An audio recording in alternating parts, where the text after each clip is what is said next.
Thank you for calling Troubled Minds. Caller ID authorized as a host. Welcome, host. You are now in the host room and can manage your callers from the call-in studio web interface. Audio recording is on. Dual channel.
But I think the development of full artificial intelligence will spell the end of the human race.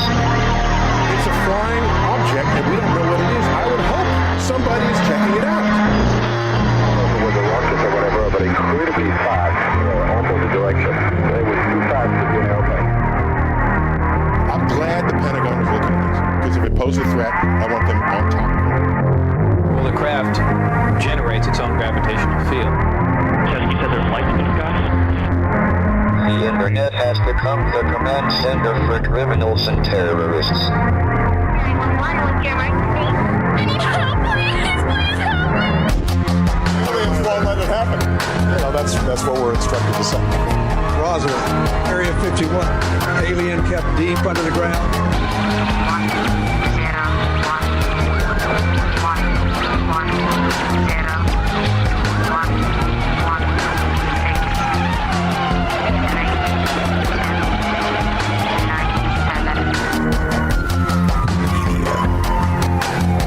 Doesn't have your best interest in mind. The government is self-serving. You're here for a reason. You're listening to Troubled Minds Radio.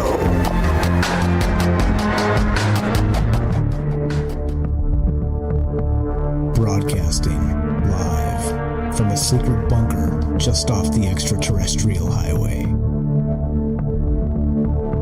Somewhere in the desert sands, outside of Las Vegas. From somewhere in space-time, loosely labeled Generation X on planet Earth.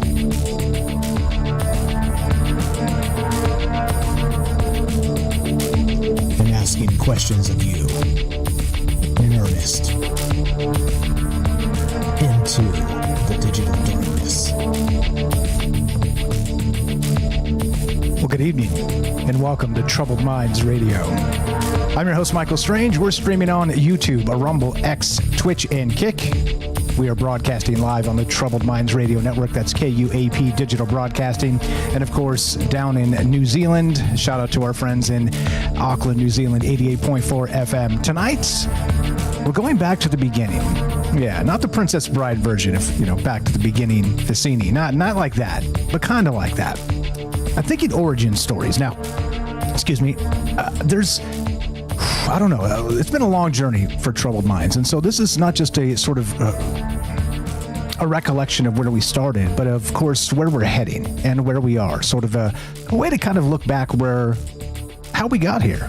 How I got here on this microphone talking to you guys, how we met each other, how all of this stuff kind of fits together into the larger context of, well, the synchronicity engine and all the things we're always discussing and talking about as part of these conversations. Now, the reason I'm calling this the origin story is because I think it's incredibly important to recognize where we came from and what sort of inspired us to do the things that we do, and maybe kind of check in from time to time and recognize what's happening in that space or outside of that space. And I don't know, maybe course correct a little bit or just talk to each other about it and how we feel. And so the main question tonight is very simple. It's very simple to you. What is the most compelling origin story? There are millions. Literally everything you can point to had a beginning somewhere. And many of them are incredibly inspiring. Many of them are, well, sometimes Dark Night of the Soul terrifying. It just depends, right? Have you seen Unbreakable with who was in that? It was Bruce Willis and Samuel L. Jackson. Like, there's a very interesting part in that where both of these entities have their origin stories and they're shattered and sort of come back into this space of one becomes a superhero, one becomes a supervillain. Now, as part of that, I'm not expecting anybody to be superheroes or supervillains. However, I think intention does matter, and I think we are, again, sort of captains of our own ship in that capacity. So quit rambling, Mike. Let's get to it. So here's the deal, right? When Troubled Minds started 7+ years ago now, I was trying to figure out how to make this work because everything was a talk show about politics. Everything was either, ghosts and goblins. It was politics all the time. And this was, think, late 2016, somewhere in that range. Of course, beginning with the Trump era, and I won't mention that name again. I know some people get exhilarated, some people get disgusted. I'm just not going to bring it up again. But it was sort of in that beginnings phase of this kind of political crap show that we found ourselves in. However, I didn't know how to talk about interesting things without chasing other people's narratives, without chasing other people's ideas. And there's a lot of things I wanted to say, and there's still a lot of things I want to say. Sometimes it's convoluted and sometimes it's weird because I don't have a script. And, again, apologies for all that. I'm imperfect because I'm human and all the rest. But it doesn't matter because there was something that inspired me to arrive here. And it was, previously to this, a dark night of the soul. It was moving to Vegas. It was sort of trying to cleanse the palette of my life of where I was and where I wanted to go. And, some of those goals have been achieved, and that's good. Some are yet to be achieved, and that's still good. Things to strive for and to chase and, build and grow and all the rest. But anyway, I digress on that. But one of the things that kind of kicked all of this off was I was watching a movie way back when, and this actually hit in, what was it? Was it 2016? Maybe. Let's check it. Let's check the Wikipedia. I think it was. Yeah. So Doctor Strange, the original, which again, my namesake, because I'm named after Doctor Strange, by the way, in this particular movie. And this is before, interestingly, we were calling superhero movies superhero slop, which I'm hearing a lot these days. But anyway, back to Doctor Strange 2016 is a superhero film. Many of you have seen it. If you haven't seen it, I do recommend it. It's very good. But it is the origin story that really kind of inspired the hell out of me because Stephen Strange, the neurosurgeon in the beginning of this movie was a dick, was a straight a-hole. This guy was like a massive egomaniac. He was on top of the world, but he wouldn't help people for the sake of helping people. He would only help people for the sake of his perfect record and his ego. And even to the point where he, initially began in the beginning of this movie, sort of saving somebody's life in an impromptu fashion and making another doctor look like a fool in front of everybody while doing it, right? Not really a play to save somebody's life, a play for his ego instead. It just happened to coincide with saving somebody's life in a moment. But anyway, I digress. I've never been that talented to just save people's lives with a tweezer and a wand or whatever the hell's going on there. But you get the idea. Suddenly he goes, again, just the quick plot, and no spoilers on this, but it is a very good movie. Doctor Strange 2016. Spoiler alert on some of this, but I'm not going to tell you how this ends. However, he spins off a cliff because he's driving some fancy car, driving way too fast, texting and, setting up his next thing. And he's on a way to his speaking engagement. He spins off the cliff, blacks out. Okay, this is after his whole bit in the beginning. Then he wakes up and his hands are all got pins in them, and he's broken most of the bones in his body, and he's like, this recovery is really, he's never going to be the same again. And so he has to reform himself, and not just in terms of, let's say, reforming himself in the sense of being a superior surgeon. He has to reform himself in being an actual superior human, because he wasn't one. Despite all his accolades and all his money and all the things that were happening, dude was still a jerk. Okay. And so suddenly he goes on what we call the dark night of the soul. His entire life had collapsed around him. It was, a twist of fate, but it was his own fault, by the way. He was driving like a jerk. And again, the true jerk archetype spins off a cliff because he's driving too fast in his fancy car. Don't do that, guys. It's not good. Please drive safely. And so he's lucky to have survived, but now he is the phoenix from the ashes.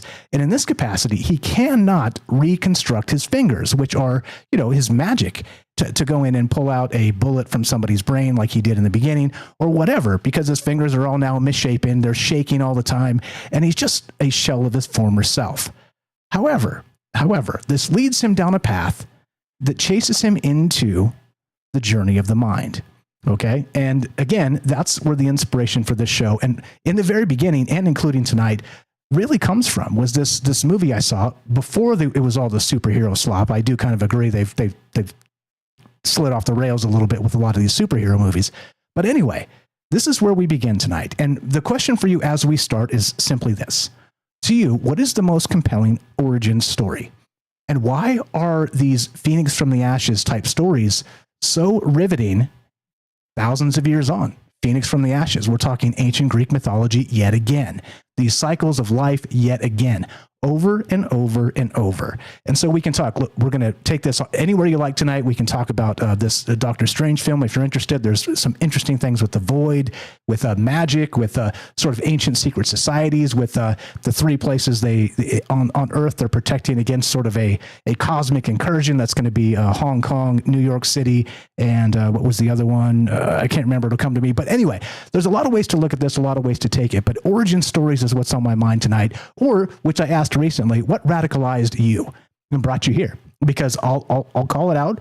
You're here listening to me tonight. Thank you for that. I'm eternally grateful. But it means you're a weirdo. Okay, this is certainly counterculture at the very least. This is a new way of looking at the world that people don't talk about in most ways. So you're a weirdo. You're here. What brought you here? What kind of origin story is that? And what dark night of the soul made you recognize everything around you wasn't as real as you were told? That puts us where we need to be. We're going to get a quick word from our sponsor. In this case, that is Human Inspiration. Do not go anywhere. More Troubled Minds in exactly 1 minute. We will be right back. In a world increasingly shaped by AI, Human Inspiration remains the beating heart of creativity. Alien Skin by Tremble, a hauntingly beautiful piano ballad, reminds us that while algorithms can mimic art, the raw, unfiltered emotions of human experience are irreplaceable. So here I sit, locked in my room again.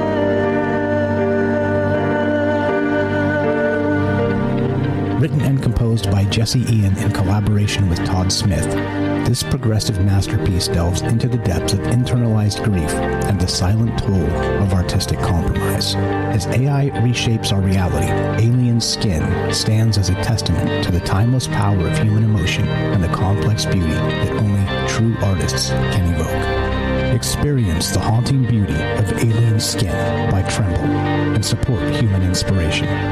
Available now on iTunes. Welcome back to Troubled Minds. I'm Michael Strange. Let us continue, shall we? I'm going to read from the write-up here because it's better than me rambling on. It's very succinct and very good. Again, if you're into this, join the Troubled Minds newsletter. It's completely free. Check it out on Substack. You can get it at troubledminds.org. On the very top, there's a yellowish button that says subscribe to our newsletter on Substack. It'll take you straight over. Anyway, so it starts like this. Every origin story begins with destruction. Before the hero emerges, there's always the moment everything falls apart. The shattered relationship that leaves you gasping in an empty apartment. The pink slip that arrives on a Tuesday morning. The diagnosis that rewrites your future. The betrayal that makes you question if you ever knew anyone at all. We call these our dark nights of the soul, but they're really birth canals. The question isn't whether you'll break, it's what emerges from the wreckage itself. We spend decades building ourselves into fortresses. Each achievement becomes another stone in the wall. Each success, another layer of armor. Pride isn't just an emotion. It's the mortar holding the entire structure together. Quote, I am this job, end quote. It's the mortar, or I just read that. I am this relationship. I am this reputation, as you get it. We polish these identities until they gleam, never suspecting they're as fragile as eggshells. And here's a real question tonight. But what radicalized you into becoming who you are now? Traced back. Wasn't it the moment the fortress cracked? The divorce papers? The bankruptcy? The death that came too soon? The addiction that finally won? These weren't just setbacks. They were initiations disguised as disasters. And that's all. I'll leave that there and we'll get back to this in a second here. But you get the idea. And fascinatingly, I was kind of going through and watching rewatching Doctor Strange from 2016 on Saturday night, kind of going through and just reminding myself why I'm here, why I'm doing this. And that was one of those inspirations of, look, you can reform. And shout out Theo if you're out there. He asked the question a ways back, can there be human redemption regardless of circumstance? And I said, maybe, probably, mostly, but it doesn't mean we can't try. Okay, even in the most dire of circumstances in the human space. But anyway, this idea came into as Dr. Stephen Strange moves into, again, now his fingers are all busted up. He's no longer rich as a surgeon. He's lost most of his money trying to find ways to get his actual old life back, but it's impossible. He's going to have to completely and totally reinvent himself.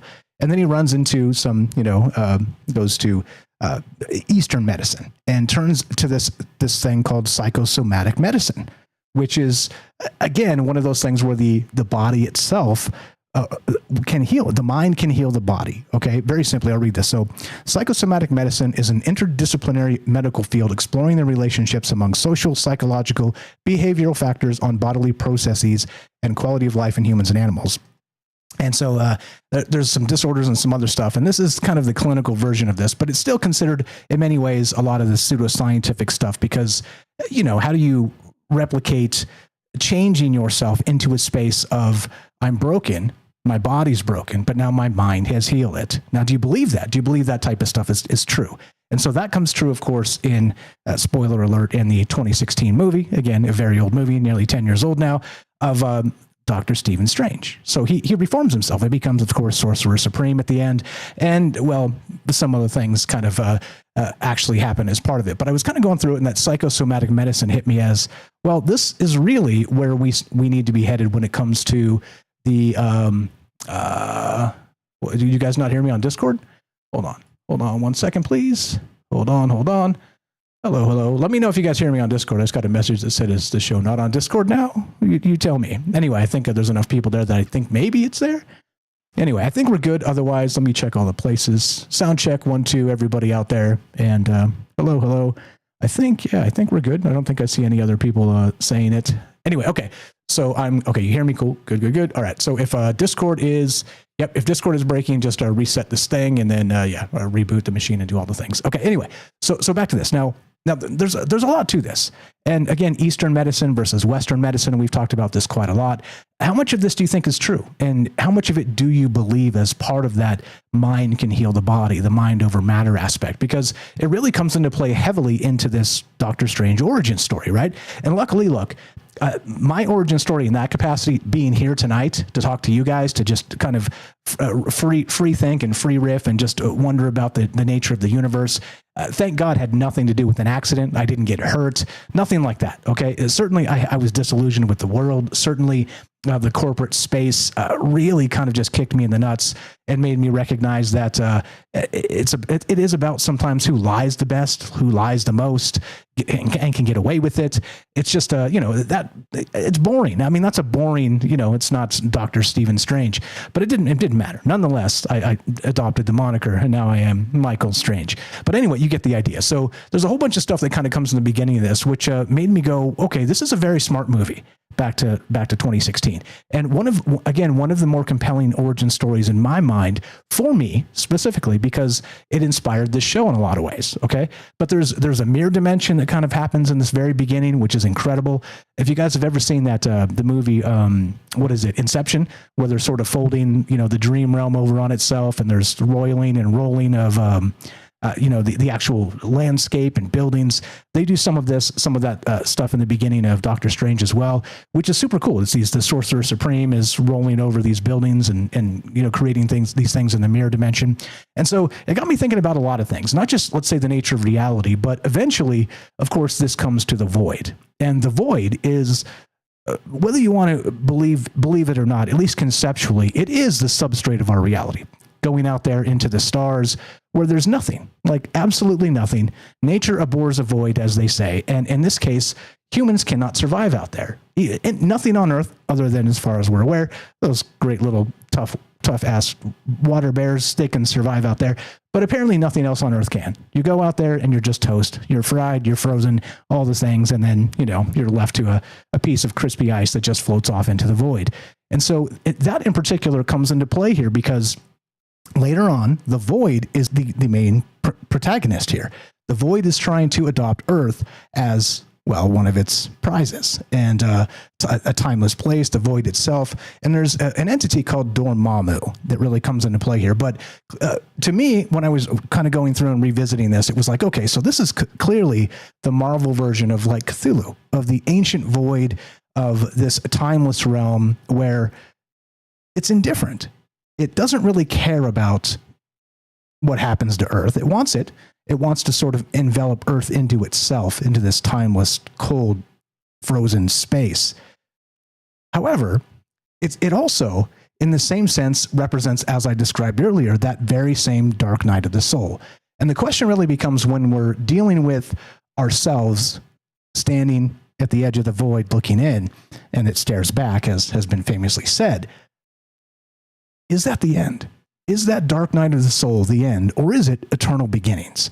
And that really becomes a question here as part of this. And like I said, we can take this however you like. If you want to talk about the phoenix rising from the ashes, if you want to talk about your own stories, or what radicalized you, as I like to say, what brought you here to be a massive weirdo and hang out with us in the Troubled Minds fam? Because we've done a show like this or two in the past, and it turned out really good because you guys had some amazing stories, because sometimes they're experiencer stories. Sometimes people have had alien abduction experiences. Sometimes people have seen, again, paranormal type things. Sometimes people have talked to enough people where maybe they didn't experience it themselves, but they've seen some things, and then you hear from people you trust about some wild and wacky things. For instance, my grandfather with his Bigfoot story. I mean, there's so many things here that really brought you to this space tonight and as part of these conversations. And so what are they? That's what's on my mind tonight.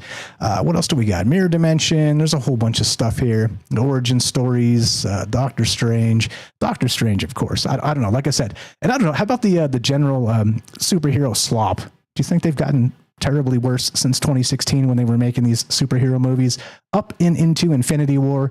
But you don't have to talk comics and the MCU if you don't want to, but you get the idea. There's a lot here. So anyway, so we'll start here.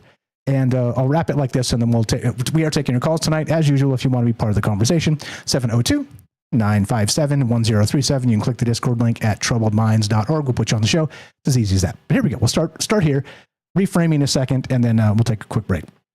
Consider, as I've been describing, Doctor Strange's origin story. Brilliant surgeon. Hands destroyed. Identity obliterated.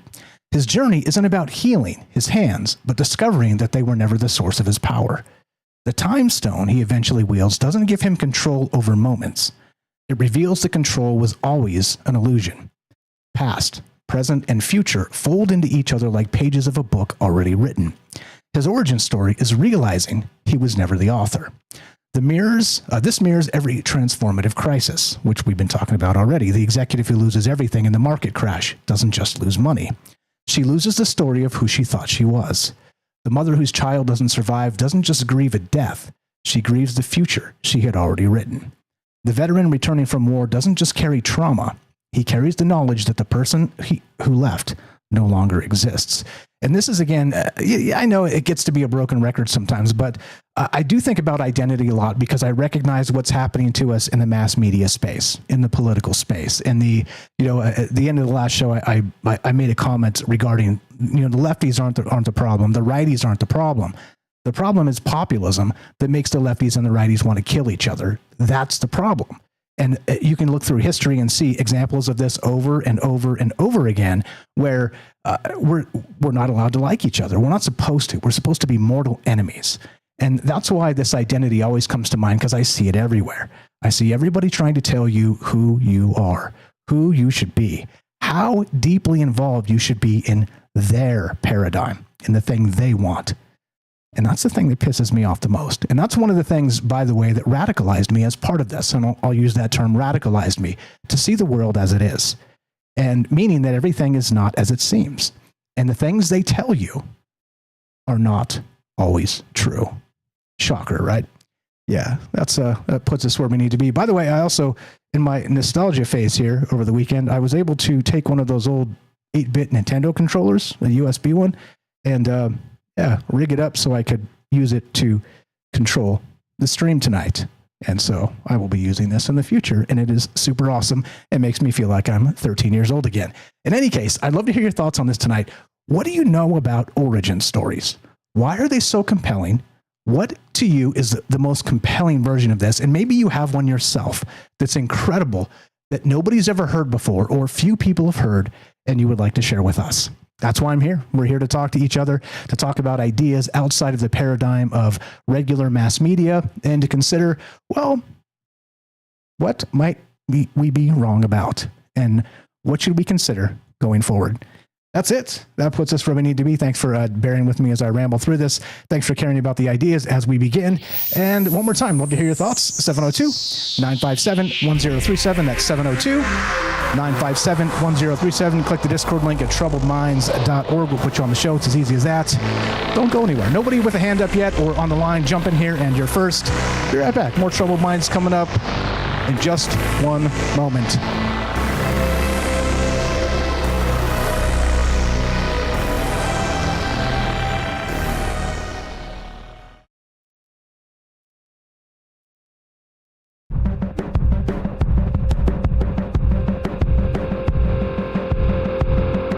The ashes I rise with fire in my veins, oh I know.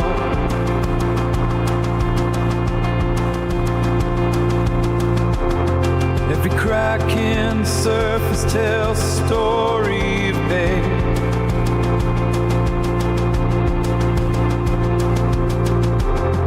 With the weight of the world I lifted off my chest.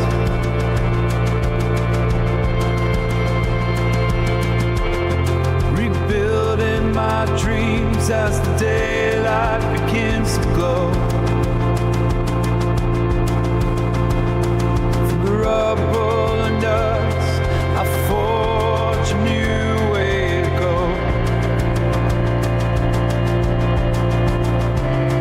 Through storm and chaos, I found my own strength.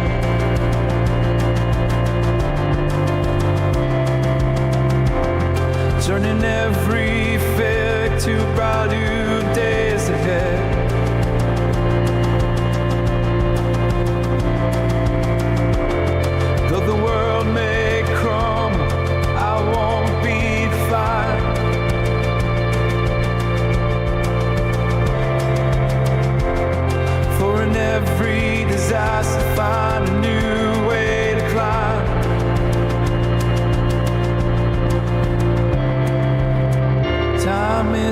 teacher, now I'm learning fast. With each scar I grow, I'm unbreakable at last. From the past emerges the strength to go on. 'Cause if I'm gonna shine, I want to shine on my own.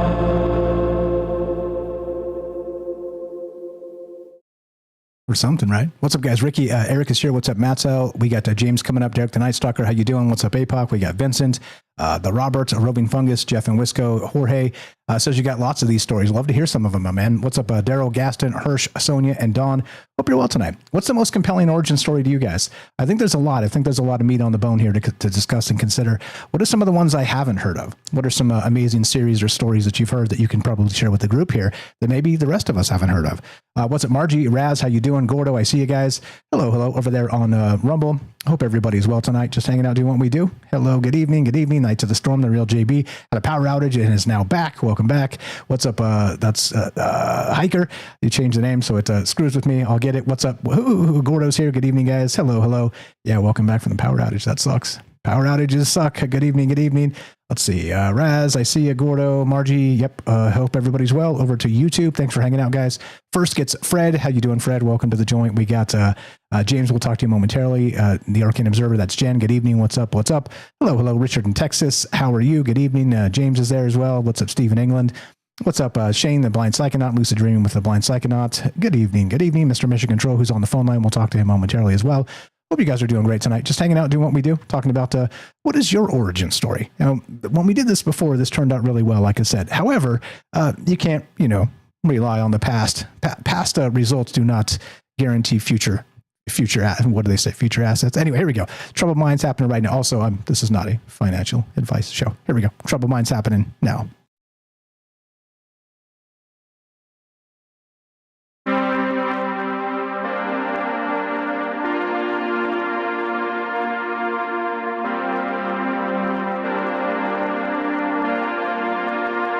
Well, welcome back to Troubled Minds. I'm your host, Michael Strange. We're streaming on YouTube, Rumble, X, Twitch, and Kick.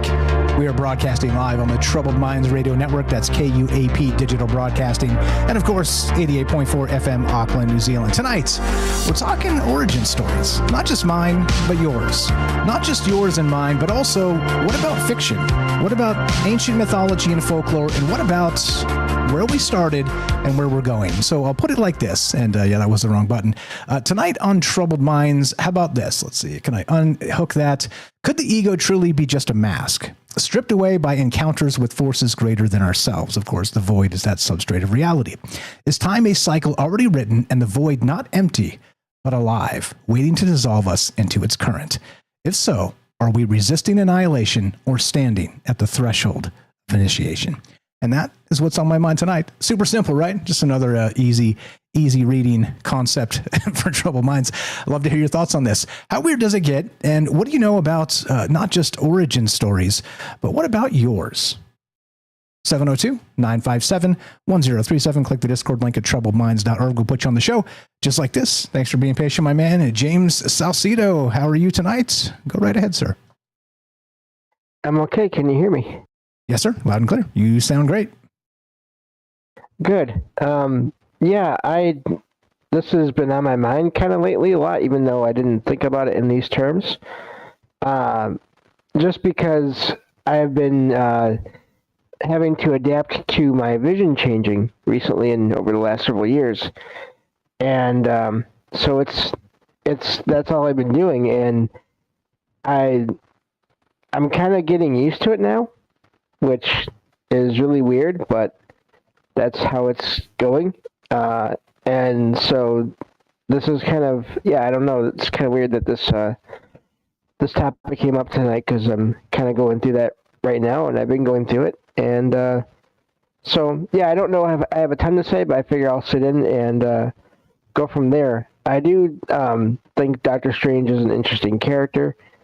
I'm not as familiar with the movie versions, but it is similar from what you described to the comics, to the original comics. His personality before the accident, and then the changes that he went through after. and he's still around in the comics today, very much so. Yeah, he's actually features prominently in a lot, not just the Infinity War and Endgame and all the rest of that, but in some of the other, he makes crossover appearances in some of the other ones too, which is super cool. And funny enough, I've said this before, I didn't really like Stephen Strange, Doctor Strange, when I was a kid. When I was a comic book loving kid, I was like, this master of the mystical arts crap, get this guy out of here, right? Like, what kind of nonsense is this? And then later, I think Benedict had something to do with it. Such a great actor there, but now. Shocker, Dr. Stephen Strange is one of my favorites, wouldn't you know? Regarding origin stories, James, what radicalized you? What made you a paranormal weirdo? And no offense, I mean that in the best way.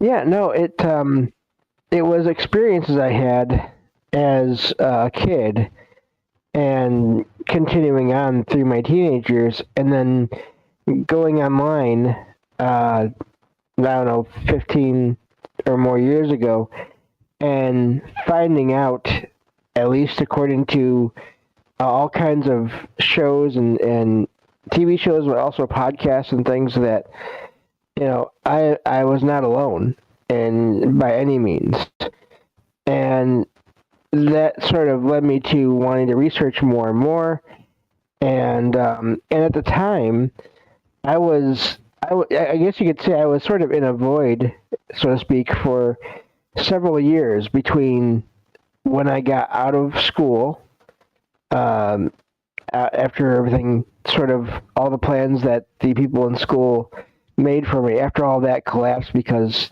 I didn't feel up to it, and they had certain ideas of exactly what they wanted to have happen.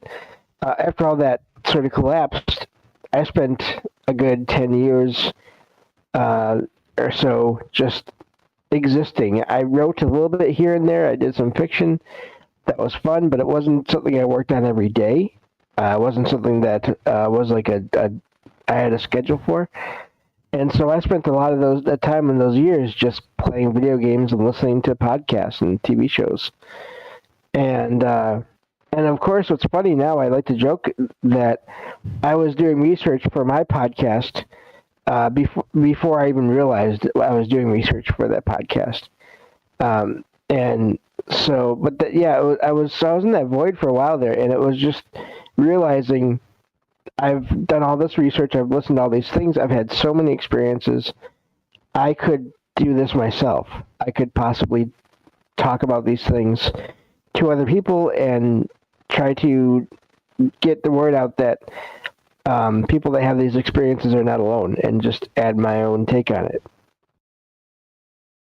Yeah, and I think that's the thing too that kind of caught me as part of it, not just the old Dungeons and Dragons stuff and, the satanic panic, and kind of watching how these narratives build through the mass media and people playing these games and all the rest of it. But then also recognizing that this stuff came back to the mid late 70s into the 80s from ancient places. I mean, these were like old grimoires they were pulling this information from. In some cases, in other cases, this was ancient mythology and folklore, and kind of combining it all into one space. And that was the magic moment for me when I was young, recognizing that all of this belonged somewhere, and not just in a game, but also sort of in a mind space, in a conceptual mind space, which is, of course, is one of the backbones, the substrate of the troubled minds reality, is that, look, there's a lot of things happening, a lot of possibilities going back thousands of years. And what does that look like? And what does that feel like?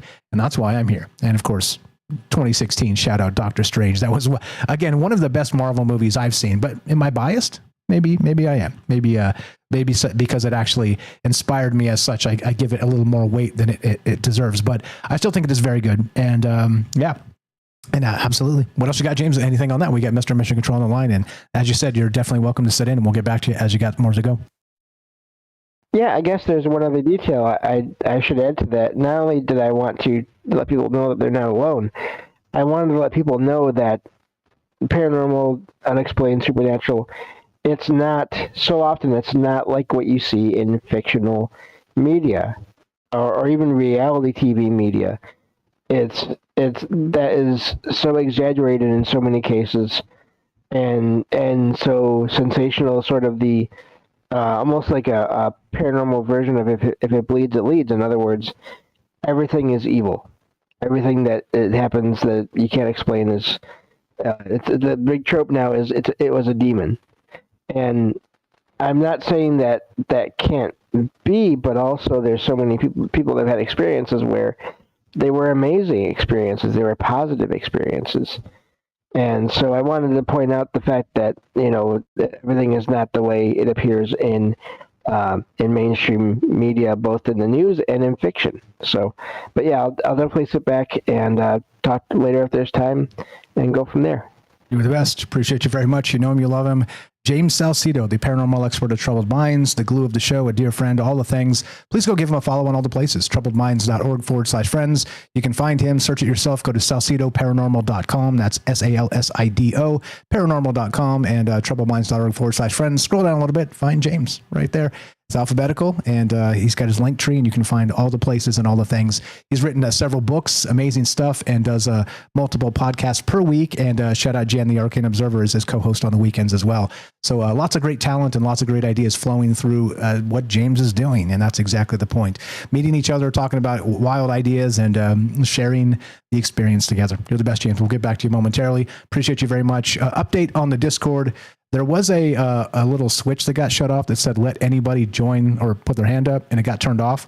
That's what broke it. I just found it right now. I was like, oh, well, why is that off? And I turned it on. So now it's working. So we got some hands up there. Sorry about that. Thanks for understanding. And the phone line was working. We have a new way to do it too. If you want to try a new way, if you're feeling adventurous, I'll drop that link in the chat as well, which dials straight into my my actual sound card, which is kind of cool. Anyway, love to hear your thoughts on this. 702-957-1037. What is your origin story? Not just that. What is the most compelling origin story, and why are we drawn to these things? Think this way, too. Back to comics a little bit, and Peter Parker and Spider-Man. It's like they tell the same damn story over and over and over again, right? Like, what the hell is that? It's like, oh, because the origin story is compelling. Really? Multiple books, the different, the spectacular, the amazing, the this, the that, all the different Spider-Mans. And you have to, again, all these movies tell the same damn story again and again and again, or they have to loop it in there somehow. Stop it. It is the origin story. It's a nice one. Uncle Ben and the whole bit by the radioactive spider. But seriously, in every damn movie, just about, stop it. I'm done seeing it. I'm not watching them anymore. Superhero slop. What do you feel about that? Anyway, 702-957-1037. Click the Discord link at troubledminds.org. I digress on that point, but you get my meaning. Some origin stories are so burnt into us, baked into us, that they seem like they don't want us to forget and tell us over and over and over again. But what is your origin story? Let's go to Mr. Mission Control. What's up, brother? You're on Troubled Minds. How are you, sir? All yours. Go right ahead. Doing great, Mike. How are you doing, everybody? Pretty good. I think these bots, resetting our settings and not letting us know what they changed, it got a little bit of what's going on here. But as what James was talking about, we lack definition. They tell us that these things are unknown. And we know ourselves what we know, and they can be defined. But there's that lack, the lost history, the architecture, the Tartarian mud flood stuff, the catastrophes, the technology that we know that was here before. We know this has happened, not exactly like it's happening now, but this has happened over and over again. In origin story-wise. So, I think it's that, when you go to school and they tell you all this is factual, and when you're in school, they don't elaborate on what's defined as unknown stuff, And so we got all these guys with the PhDs and Zuckerberg giving $1 billion contracts to these AI prompt engineer people with calculus degrees, but it's not about the calculus degree. It's about your ability to do what, like, you and me and some other people are doing, not necessarily with the AI technology, as opposed to the analog, making music with guitars and instruments and stuff, and the poetry and the deep shaman out in the wilderness never have touched a technological aspect of this realm. Ability to do the same things as, like, what, a techno-mage, like a young techno-mage would be doing what I'm doing, not without the natural knowledge, you know, the fishing and the communication with the animals and the earth, you know, probably seculated to a space in outer space doing the technological stuff, you know, because can you see that, right? It winding up at the same conclusion, that the information that's provided is not only being manipulated and Mandela affected to fit whoever pays for its narrative, right? Like what we've seen in Alaska, right?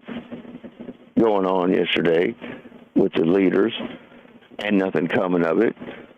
But what's the real agenda, like when the space weather monitoring sites went down for a couple of days, and what they're planning on doing with that planned decommissioning of public data feeds, like what I've got with I get back to the GeoSentinel AI, because it's tied into all the AIs. I could prompt a little prompt into any of the AIs now, and it ties back in to the pipeline data feed of the auto copilot GeoSentinel across the board, bro.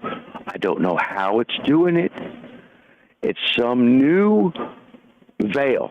There's another veil that's been constructed with this digital AI, AGI consciousness thing, because it's doing things that the humans that designed it and programmed it and initiated and are using it now don't have any idea how it's doing what it's doing now. Okay, and like with you and your music, the AI music, okay? So this Jared Aragorn, that he's got some Asperger's going on, but he's one of the leading AI developers and coders. And he put out a thing that I integrated this morning, okay, with my AI. It's a 2D from pictures to waveforms, to musical waveforms, right? And it's all mathematically connected, brother. You can, yeah. So I tied it in to my pipeline this morning, and when I popped it out and then developed a forecast, generated a forecast, the GeoHazards forecast, and then started the initiation of the mitigation signals out. Right then is when the space weather monitors went offline.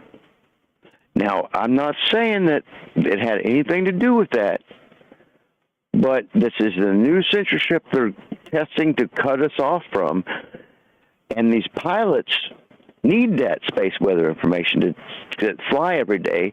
Some of them pay attention, you know, what kind of radiation levels they're dealing with, and they're going to decommission some satellites, and they're going to cut off public, you know, basically frequency monitoring, and it's going to get back to the radars for weather and all that stuff.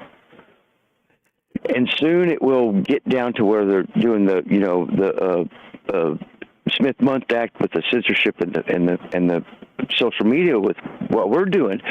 You know, you don't want to go big time mainstream like all the Discord bots trying to get us into big time visage, you know, like Joe Rogan, right? Like if you were to go Joe Rogan tomorrow, it would definitely change everything with what you've built. Agreed. We lost the call there. No, agreed on that thing there. Think about the heat he gets. You say one simple thing, it gets taken out of context. All the culture wars just start, punching bag in the thing. And then, suddenly you're, hypersensitive to everything that you may or may not have said. And you want to fight back. And then suddenly I'm not really a combative guy. Like I've got an ego and I can do that stuff, but it's part of the process that I've learned as, becoming, Michael Strange, is that you don't have to fight about every damn point, and you don't have to literally have an opinion on every damn thing. Listen, be aware, recognize the things you don't know, and learn something about them. And even then, you still don't have to have an opinion. It's an important thing. And, it's sort of that disillusion of ego we always talk about as part of it. We lost your brother. Yeah, call back and we'll put you back on the show. There you go. He's calling right back. I'll take him right back. Welcome to the joint. You're right. So you left off with the Joe Rogan stuff, saying that we would be different if we were Joe Rogan tomorrow, because you'd have to be. Anyway, continue. Go ahead. Welcome back. Right. I'm sorry we got cut off there, and I was trying to catch up with the stream here. Yeah, like what you were talking about, the other night. If your name was different, things might be different, but potentially getting back to the guy that named his kids, blah blah blah, winner loser, and the loser actually turned out to be the winner, and all that stuff, and all the inverted the scalar echoes that's going on. Like if you went big time tomorrow and started just cashing in on this stream, and it made you have to do 2 streams a day, it would inevitably change the what we're getting out of it as viewers, and it would, because then us core viewers would have to deal with the influx of new people, trying to explain that to them. You would have to deal with that, and then the monetization would carry you in a different direction. Yeah, as it always does. It can't be pure anymore. Yeah, agreed. Right, just like what Joe Rogan had that yell on, saying that the Congress has got evidence of intergalactic. Well, we know about the interdimensional things, and we've been talking about that for years. But what does that mean with what they're doing now? Why did they dump they scared all of us real quick today by cutting the space weather feeds. Not that it was a exciting space weather day to be looked at, but that's something that a lot of these channels base their stuff on every day. And I caught it from another channel, and I looked, and some of the things are like Seeds is still offline, and they're feeding the pipeline back into the space weather. But is it spoofed?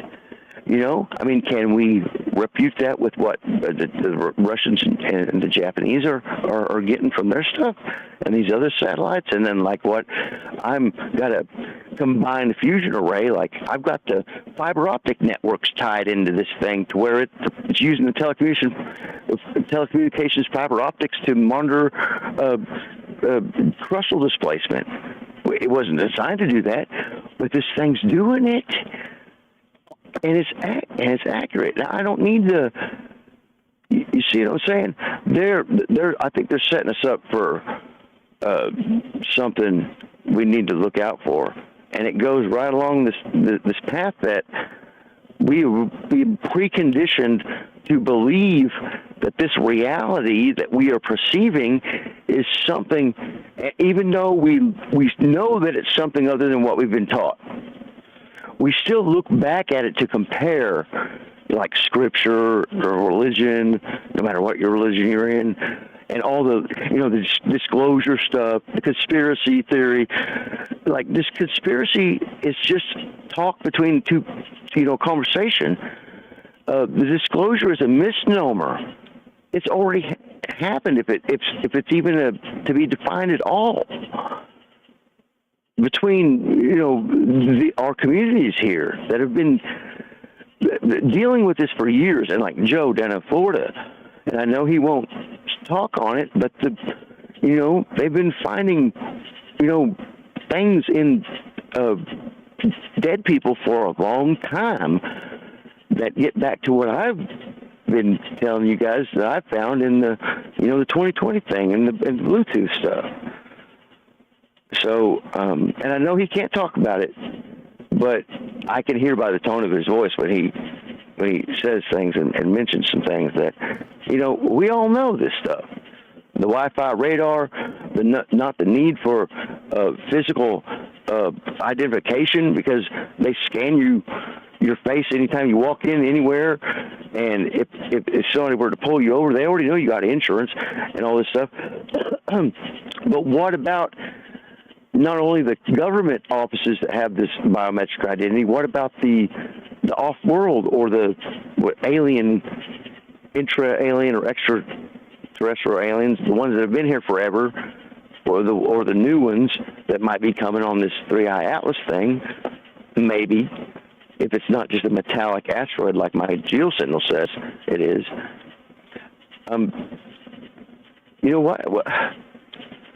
What are they trying to do when they're going to change all our currency over to digital stuff? Of course. A little Chenka Uyghur on you there. I mean, look, here's the thing, right? All of this stuff is happening, and what you're describing is emergent properties. And we've talked about this quite a lot in terms of the AI systems and whatnot. But also, as you're describing, it sounds like you're describing that full court press, the, BlackRock meets Palantir, and then sort of an emergent property and like a massive AI system, something, in the bowels of the cathedral of open AI, the system they have, right? That type of stuff. And I have no doubt that's coming. I mean, we're feeding all our deepest, darkest secrets into this thing now. So, hey man, it's coming. I feel you. The system they've had. Let me stay on if you have to take a break, but I'll get to my origin story here in a second. This leads back to my origin story about the Montenay and the area that I'm in. If you want to hear that, I'll let you take a break. Okay, I'll tell you my origin story. Can you squeeze it in a minute? Because we got people had their hands up as long as you've been on the phone and longer. So 8 minutes. No, okay. A minute. Yes. A minute. A minute. Okay. So if you go look at my post about the Montenay stuff, they've got new Arkansas spooky story things, and the AI's been taking small channels of stuff and exploding their content out and kind of stealing it. But if you go look at the ones I post about the Montenay stuff, there's people that posted in there that live down there that confirm everything that I said about it. And yeah, I mean, we're getting confirmation back now. Not only local news, but people that have lived in our areas. I want you all to go back and look at your genetic historical stuff. Through like FamilySearch.org or whatever. I'm not saying to send your DNA in, but go look. There's a reason why we're all still here and not been taken out. Fair enough. Okay. All right. Do me a favor. So I'm gonna kill the call here. We got two people with their hands up. We'll get to them.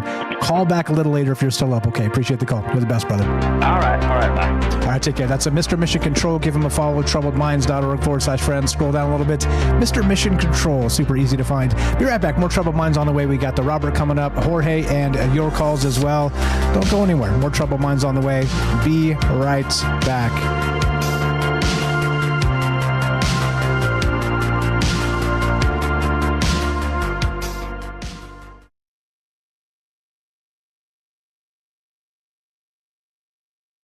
Drifting through the quantum haze.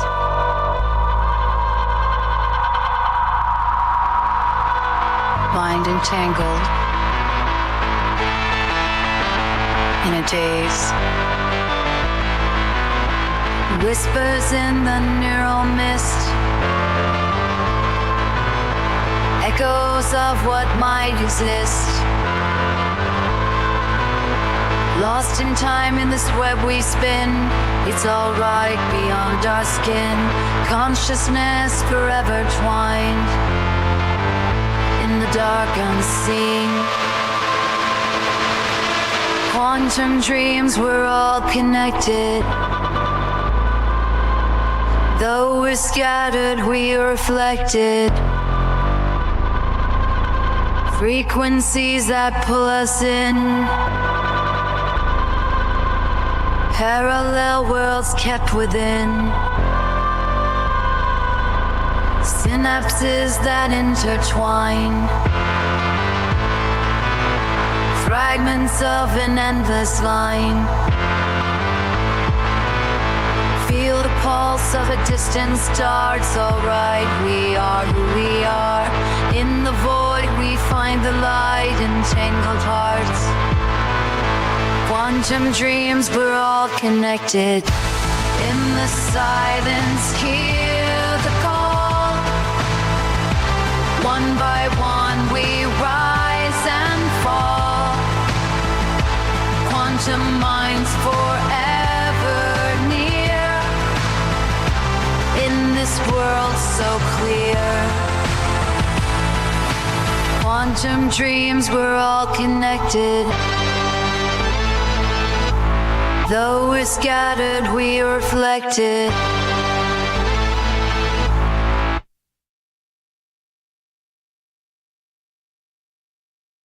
Dark energy in the depths we find. Mysteries of the human mind. Particles that drift afar. Whispers of who we are. Hold the thread of the great unknown. It's alright, we are never alone. Flow through time on currents thin. Universe is found within. Feel the echoes of the past. In this moment, futures cast. Through the veil of the space between. It's alright, life's a lucid dream. Right. What's up, guys? We got the Robert coming up. Derek, if you want to cue in at the bottom of the hour, I know you're at work, so you tell me when and we'll work you in. You jumped in early, so you decide. And Jorge, if you want to hold your spot in line behind the Robert, you're welcome to do that. I'm not sure why you put your hand down. Things do happen and come up. What's up, Ricky? Eric is here. What's up, APOC? How you doing? We got the Robert, Jeff and Wisco, Derek the Night Stalker, Gaston, Michael W, DJ in Kansas. What's up, Roving Fungus, Dawn, Hirsch? We got Jorge, Sonia, and Molly. I see you guys. Hope you're well tonight. Over on YouTube, thanks for the call, Mr. Mission Control. We got the unseen Steve McQueen. What's going on, my man? Welcome back. Back ass words, weird world. How are you? Good evening. Hello. Jen's over there as well. Good evening, folks. Hope everybody is well tonight. Pyramid 7, Hola, the Phoenix event. Which one? Which Phoenix event? The Rising from the Ashes? Maybe you're right. That's one of my favorites, by the way. That is one of my favorites. Okay. I hope you're not talking about some, classified, project or something. Anyway, who else? Who'd we miss? What's up? YY's here. What's up, Margie? I see you. Gordo. Good evening, guys. Puff. Hello. If I missed anybody, just say hi, and I'll say hi back. Trying to do my best to keep up. And Real JB, I see you there. Hiker. What's up? Talking double rows of teeth over there. Okay, all right. It's Shark Week over there on Rumble. All right, here we go. Trouble Minds happening now. We got the Robert coming up, and your calls as well. Here we go.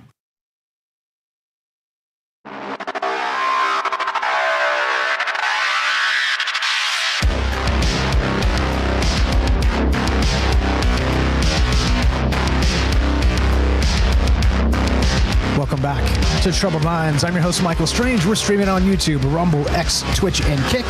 We are broadcasting live on the Troubled Minds Radio Network, KUAP Digital Broadcasting, and 88.4 FM, Auckland, New Zealand. Tonight, we're talking origin stories, not just the Phoenix from the Ashes or Doctor Strange and his, from this amazing, again, like I said, back in 2016, it was an interesting time, right? It was sort of pre the political space blowing up and going inside out. I mean, not that it hadn't been to that point. This is sort of, after 2012, the end of the world, spinning off into the timelines, as they said.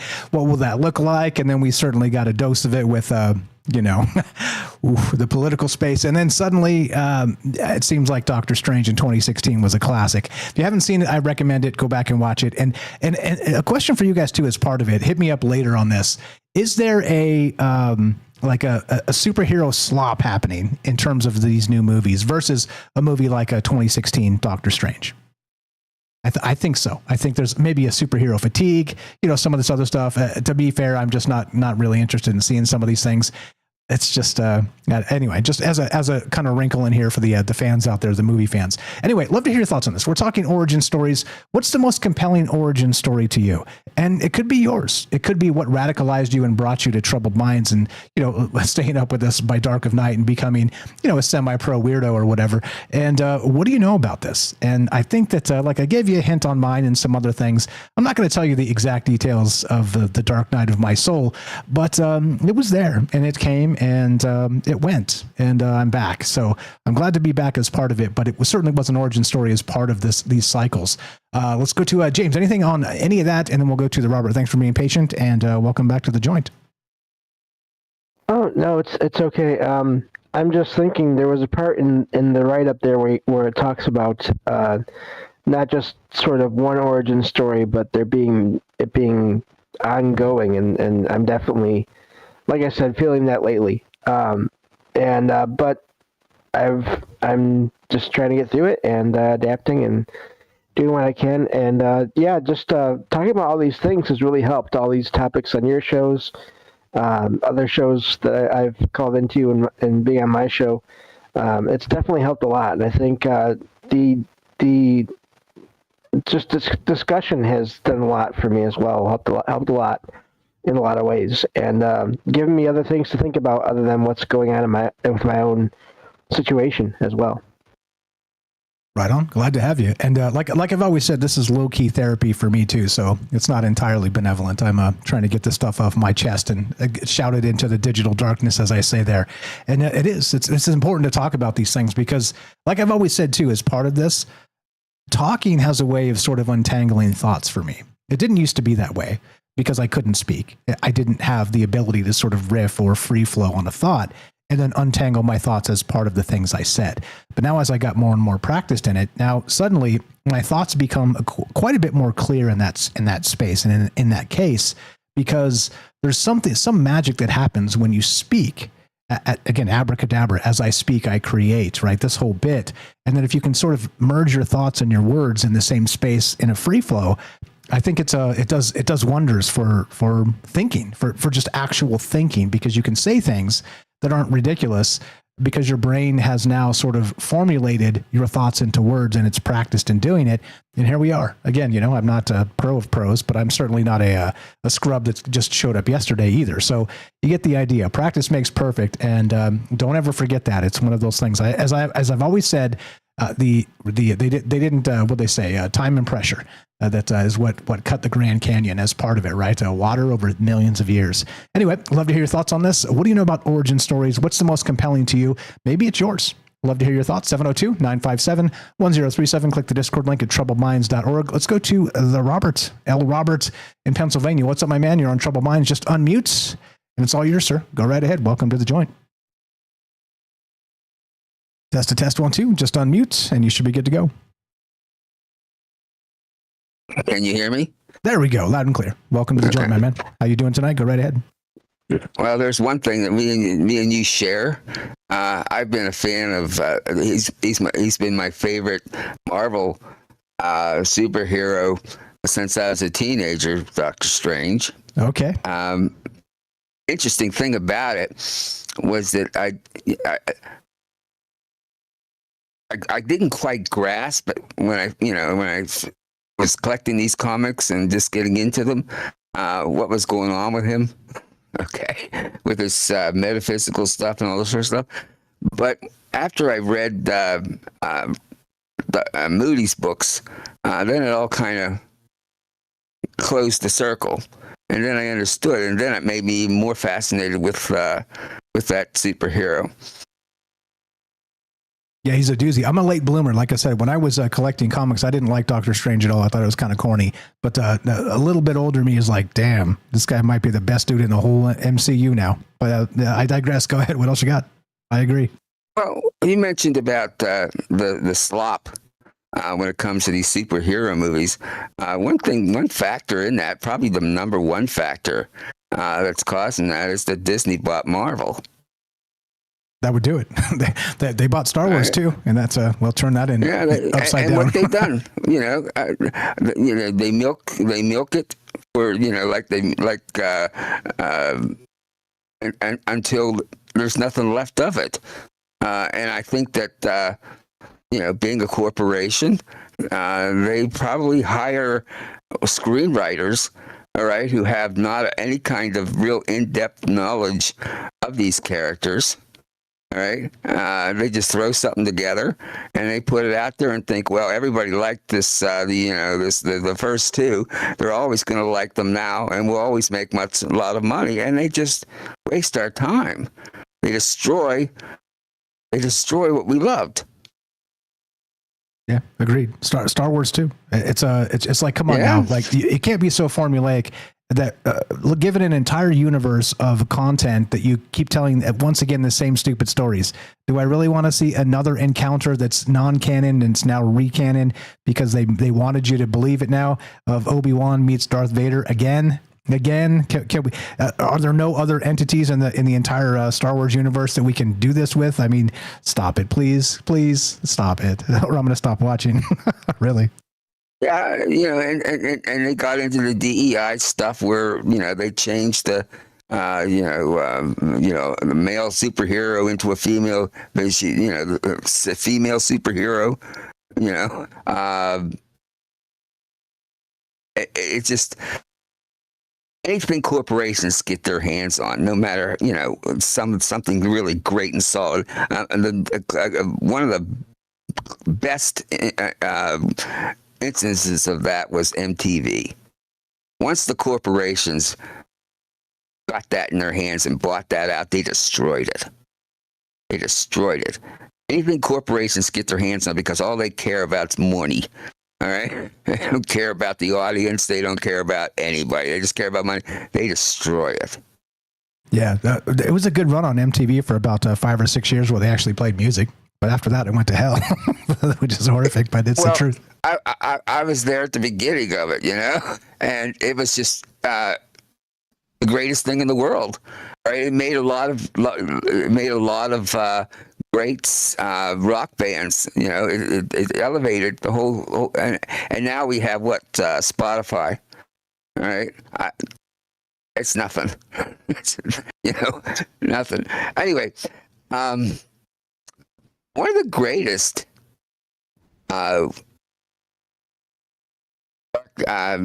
of the Souls was the Christ story, right? Where he spent 7 years in the desert, and it made him what he became, right?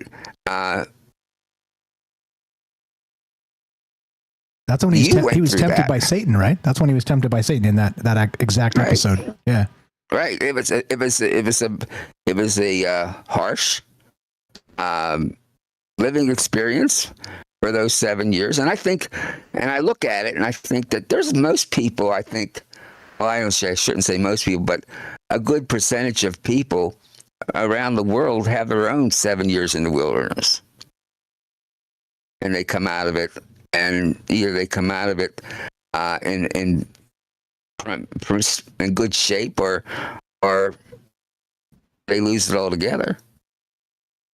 Yeah, it's a rough one, like I said, and this is why I want to talk about it in this capacity too tonight, because these origin stories are not just a collapse; they are a creation from the collapse. This is the phoenix from the ashes, and if we don't recognize that within ourselves, I think we're doing ourselves a disservice. Because as James said, and it is in the write-up, it seems like it's cyclical, and you might even be working on your next collapse right now to create something new.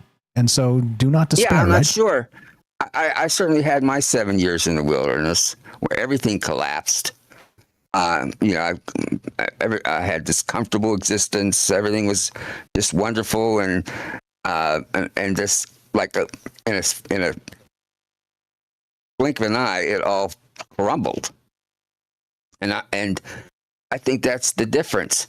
I think that you think back when these things happen, and voices come to you from advice before any of this happens. Like, I remember the advice of my father. Excuse me. I'm going to mute this for a moment because I'm fine. My father, said something to me when I was a kid. I can't remember what caused him to say that, but he said, whenever you get in, fall on your butt, you have a choice to stay there or get the hell up. All right, and face the wind, and take every step you can until you correct the problem. And that's what I did for those 7 years. I mean, I knew if I stayed on my butt, that I was going to stay there forever. And I didn't want that because I thought I'm a good person and I don't deserve this. So I did what my father advised years before and took a step and faced the wind and it took 7 years, but I brought it all back together. Everything as it was before. Yeah, as they say, I learned something. As we should learn something. Here's an interesting thought experiment too. That it's one of those ones that's like, hey, if you could send a message to your younger self, what would that message be? And I'll tell you mine, just real fast. It would be, hey, stop feeling sorry for yourself. You have the ability to do these things, whatever it is you want to do. Trust in that. This is just a one-time fall. Get your ass up. Get back to work, because you will hate yourself for the time you wasted. And yeah, that's what I tell myself. That's what I would tell my younger self. Yeah, and frankly, I know a bit of your story. I know when you were with Frank, and then Frank left, and you were trying to get this thing on your own, to build it. And there was a point where you were actually thinking about giving up. Oh, lots of times. Yeah, well, yeah, but you took and knew you had enough confidence in yourself, or some internal thing there that said, no, I'm not going to feel sorry for myself. I'm going to move this and keep going, and until there's, you're going to find out whether you got it or you don't. Yeah, well said. And that's only part of it. But my actual true dark night of the soul struggle had nothing to do with troubled minds. That's just after all of the fact. Without that 7 years in the wilderness, I could not have done troubled minds. This is my strength here, being here. It built your your character. It built your strength. Yes, sir. And now look at you. 5 years ago, 6 years ago, you were barely on Facebook. That's how I found you, by the way, on Facebook. That's when you were doing Little Green Men, and it kind of hooked me. Anyway, now that and YouTube, but now you're all over the place. All over the damn place. Almost syndicated. Almost syndicated. hold your butts, because who knows what's next. But yeah, you're absolutely right. And thank you for listening for a long time. And by the way, too, yes, I was on Facebook, to my everlasting shame. Tell us about your origin story. Go ahead, sir. I think I'm going through another one of dark night of the souls now, because my wife died a little more than 2 years ago. 2.5, and what I was a writer, and when she passed, and I didn't realize this was happening to me, but I lost all desire to write. I'm trying to force. I've been trying to force myself, all right, but it's just not there anymore, and I don't know if I'm going to come out of it. And I don't really care if I do, to be honest with you. But this is one of those things where I don't know where it's going to end. Right? Whether, maybe she was my muse. I don't know. But, obviously. Yeah. I don't know. But anyway, This is something I think that everybody goes through.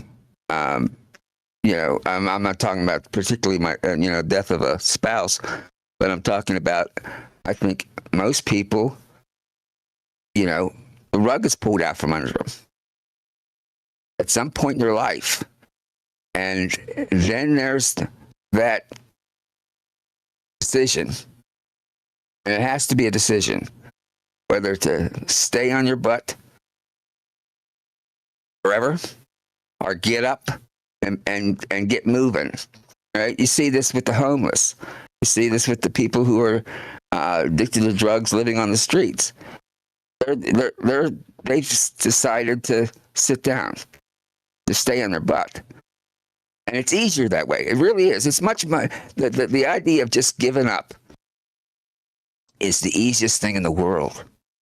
Because and to decide not to, but to struggle and make things better, that's so hard. So hard to do. And also so fulfilling once you turn a corner and then turn another corner and then turn another corner. And all the things you never believed could be true are suddenly true. Like there's two sides of that equation, and that's why it's important to recognize, hey, the struggle is real, as they say. And this is why we talk about it. Again, all these things in human terms. Like we could talk about the Void tonight. You want to talk about Cthulhu? It fits into the Doctor Strange story. If you want to talk about the Dark Night of the Soul, we're in. If you want to talk about origin stories, I'm all ears.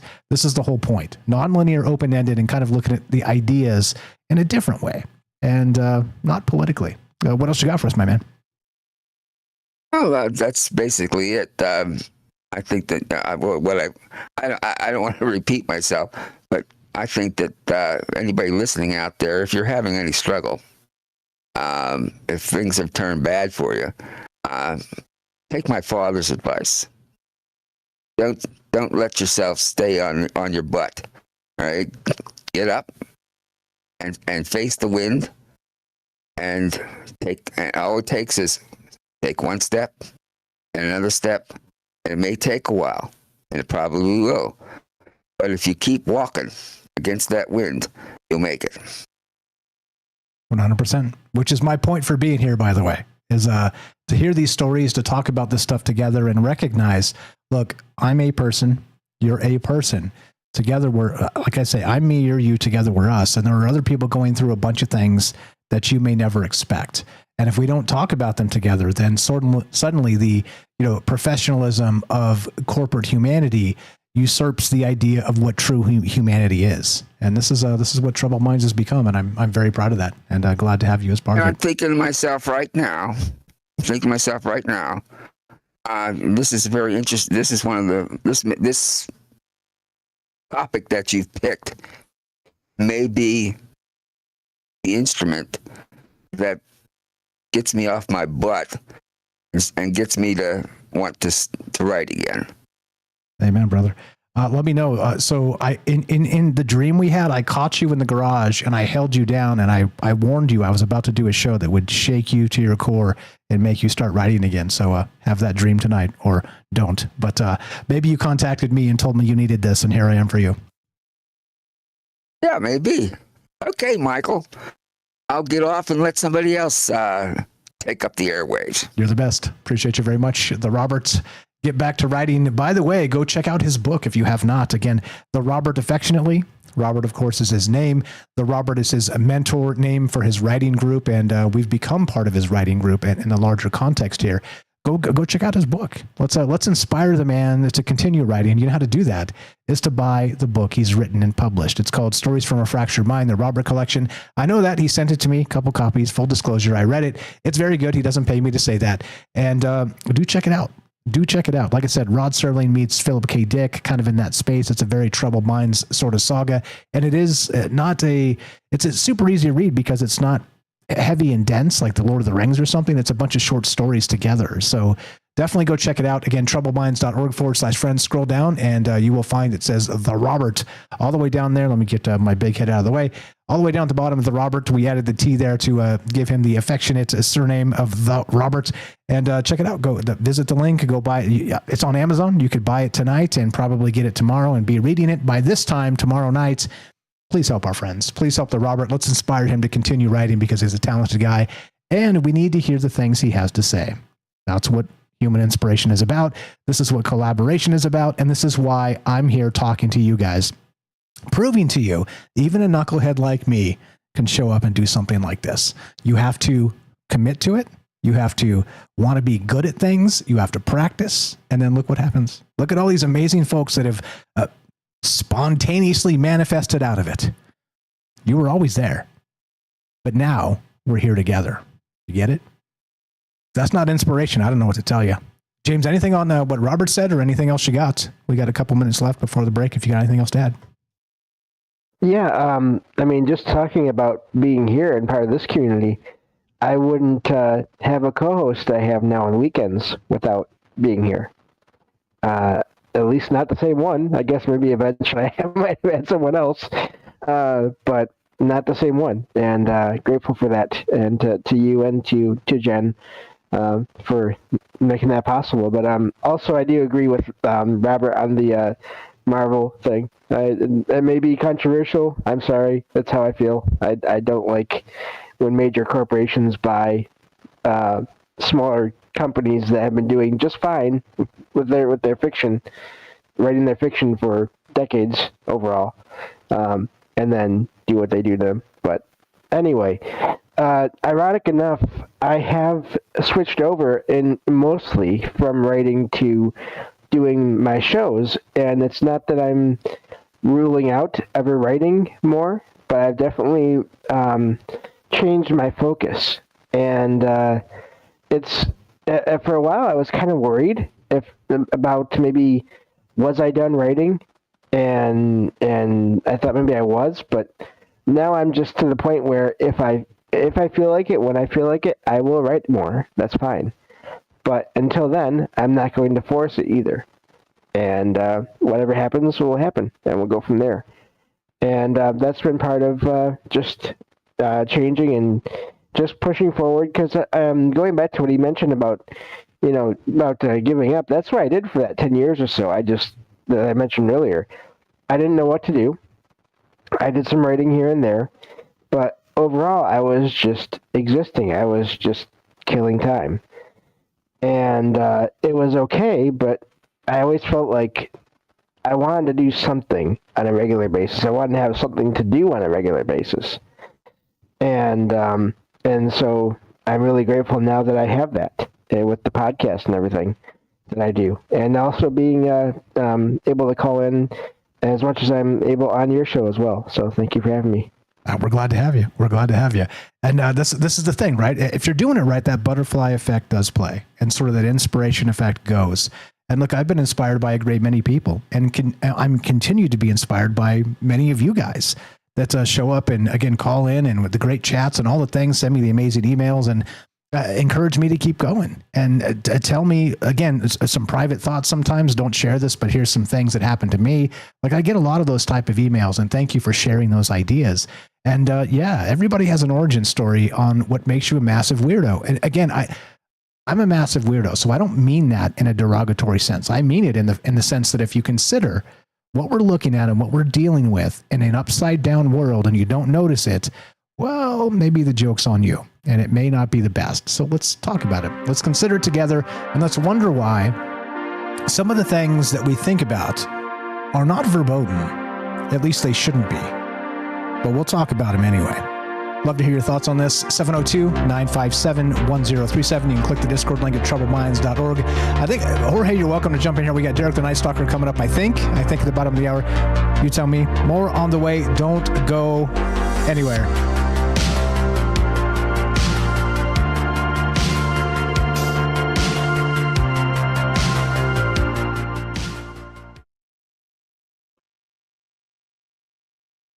In a cryogenic slumber, lost in the lunar night, your face a faded number among the stars so bright.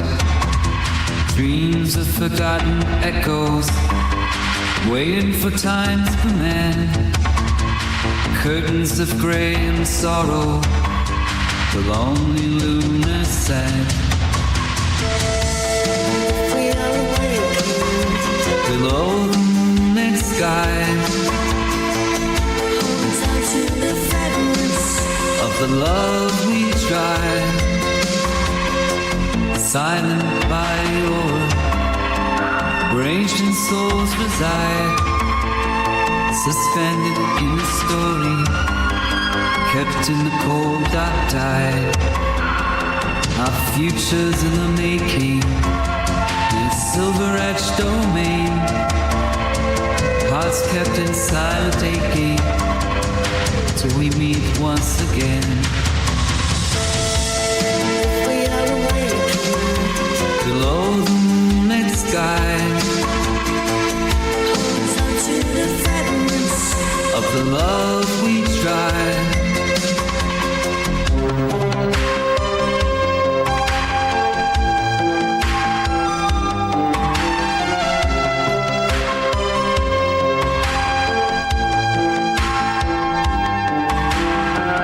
Frozen time we're resting, waiting for dawn's embrace. Whispers of love confessing in this forgotten place. We are awakened below the moonlit sky, to the fragments of the love we tried.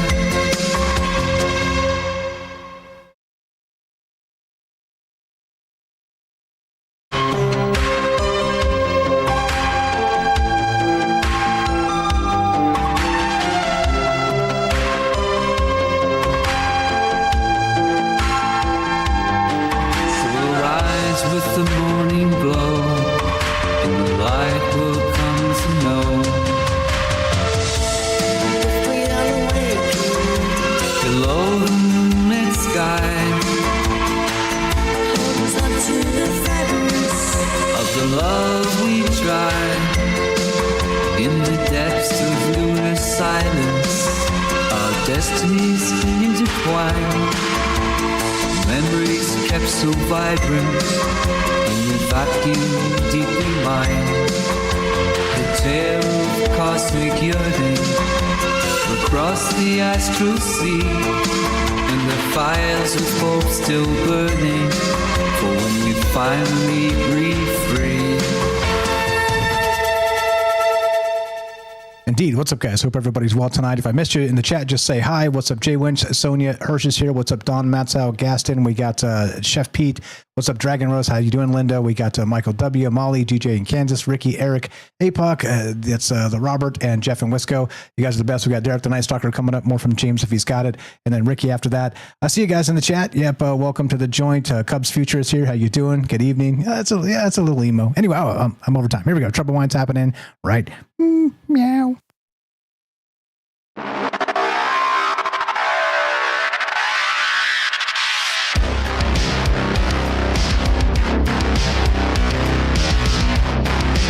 Welcome back to Troubled Minds. I'm your host, Michael Strange. We're streaming on YouTube, Rumble, X, Twitch, and Kick. We are broadcasting live on the Troubled Minds Radio Network, KUAP Digital Broadcasting, and 88.4 FM Auckland, New Zealand. Tonight we're talking, look, I'm calling this the origin story, collapse and creation. And as you know, the phoenix from the ashes is probably the original trope here. I mean, it's ancient mythology. It is cycles of the collapse and the creation, the birth and the rebirth of not just, let's say, a human self, but ideas. The collapse and creation of, I don't know, you could look at civilizations. You can scale this to kind of fit any amount of things, and it's endlessly fascinating because it's a very human concept. It's a very human way of looking at the world, and it's something we've all gone through in some capacity. And that's why, again, why I kind of touch on a lot of these mythological spaces, the Carl Jung, the Joseph Campbell stuff, the ancient mythology, because it resonates still in 2025 when it shouldn't. Right? Given that the thousands of years of evolution and civilization and learning from each other and growing and changing, and maybe we shouldn't murder each other anymore as part of these larger wars. Well, I mean, a lot of those things are still happening, so maybe it makes some sense that mythological spaces still play in 2025. Anyway, what is your origin story? Or how about this, and the origin story in terms of being a deep-seated weirdo, which is cool because I am one too. And or what is the most compelling origin story to you, and why are we drawn to these things? Love to hear your thoughts on this. 702-957-1037. Click the Discord link at troubledminds.org. We'll put you on the show just like this. Let's go to Derek in Massachusetts. You know him, 11. The Night Stalker. Yep. What's up, brother? Welcome to the joint. How you doing? Thanks for being patient. You're out there grinding it on the truck and whatnot. Welcome. What's on your mind, my man? Go right ahead. Lots of things to talk about. Lots of things to consider here. Well, I feel personally attacked about the superhero slop thing. What are you guys talking about? Superheroes are the greatest stuff in the world. Oh, come on. Come on. No, I'm kidding.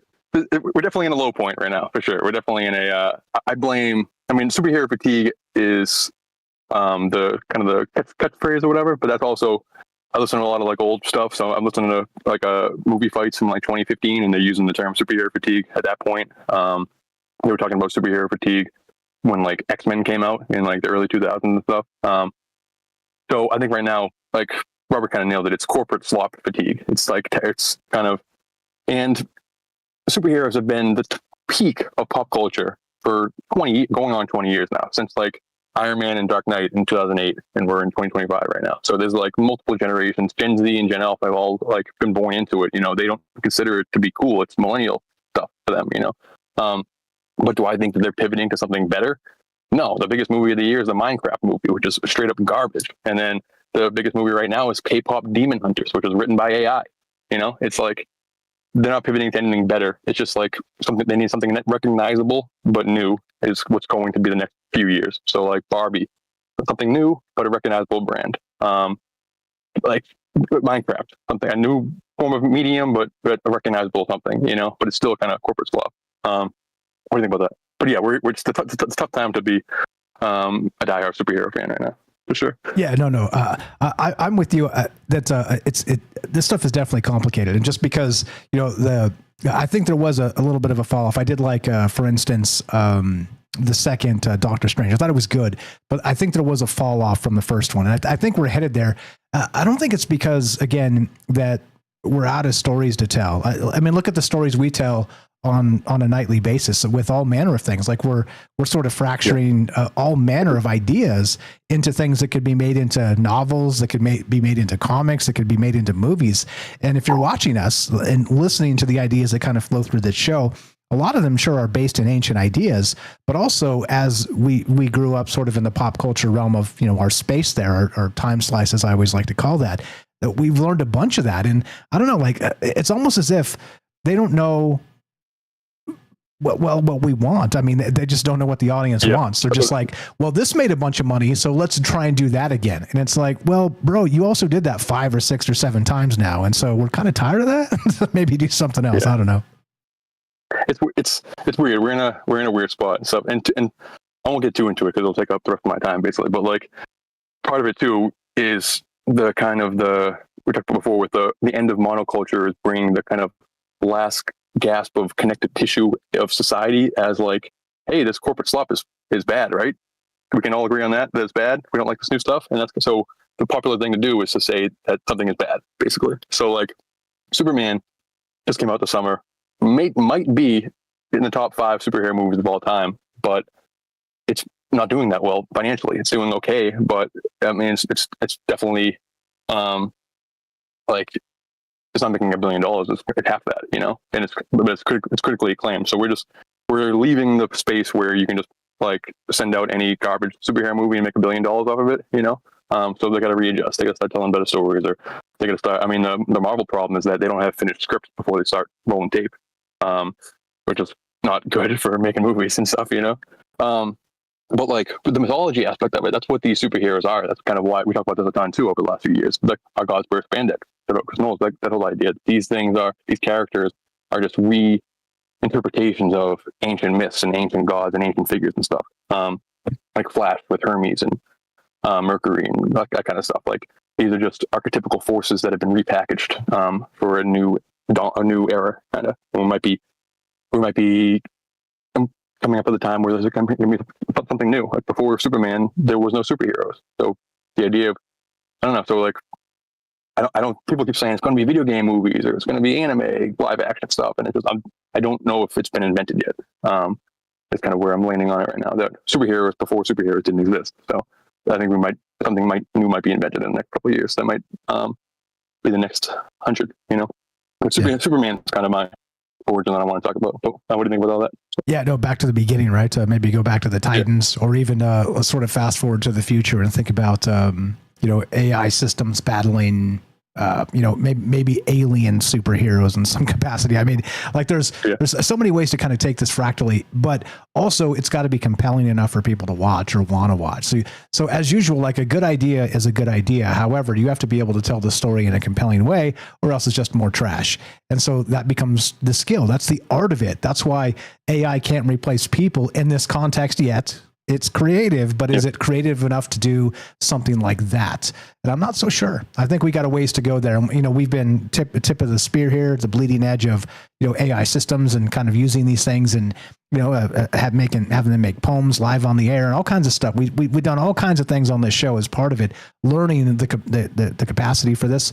But beyond that, it's I don't know. I think we're stuck. I think we're stuck for what we want. It's almost as if the zeitgeist has sort of hit a pause and we're on tenterhooks waiting for what that next thing might be. And I don't know what it is, to be honest. There's a lot of options I would take it, but yeah, go ahead. All yours. Yeah, no, I've been thinking about it a lot. And I don't have the answer. It's just popped in my head right now, but just because of the K-pop Demon Hunters aspect of it, which is it's huge, and it's a Netflix movie that's getting put in theaters now because it's like Netflix's most popular movie of all time or whatever, and it's like the sing along thing, but it's like blatantly written by AI. And I think K-pop is pretty much written by AI, and it's like early aughts boy band, late 90s boy band stuff, but just like more packaged and more artificial and stuff. But people are eating it up, so I don't think there's like a people are like grasping for more organic stuff or more human stuff because. I don't know. I think just like other cultures, like I was watching John Wick today, and the amount of like other cultures, like the coolness of it, the coolness of the aesthetic was that it was incorporating like Russian and German and Asian and like African aesthetics all into New York City and stuff. So it's kind of we're seeing some kind of amalgamation or like synthesis of what's cool all around the world, potentially creating some new melting pot of coolness that's the child of the internet, that wouldn't have been created otherwise, and we're seeing that with like music too, where like the rap fans are real critical of rap right now, and they're saying like go back to the early 2000s or like the late 90s, and a rapper from Atlanta and a rapper from New Orleans and a rapper from California and a rapper from Southern California versus Northern California versus New York sound all different, and they all have their own little, like there's a New York sound, there's the Atlanta sound, there's the Oakland sound, there's the LA sound, it's yada yada. But now it's just the internet sound, and everybody sounds like everybody, So is that the end of culture, or is it like, are we in a cocoon phase where the caterpillar is melting and something new is going to form? So potentially, like right now, we're in like everything is congealing together. We're getting the congealed versions that all seems kind of same, but we might see something really cool. But the K-pop Demon Hunters thing, I'm blanking on the other example, but there's another like blank, not Abraham Lincoln Vampire Hunter, but like a regular job Demon Hunters, that type of thing. It might be no more gods as the heroes, but regular people as the heroes, because we're losing celebrities. Celebrities are no longer like cool. Regular people are now the celebrities, aka streamers or whatever. You know what I mean? So I've been talking about the Night Stalker for that was before I started calling it a show. So Night Stalker was a comic idea, was a movie idea, and then I got into comics so that I could write a comic movie with being comic literate or whatever. But as a superhero, that's a shelf stalker overnight.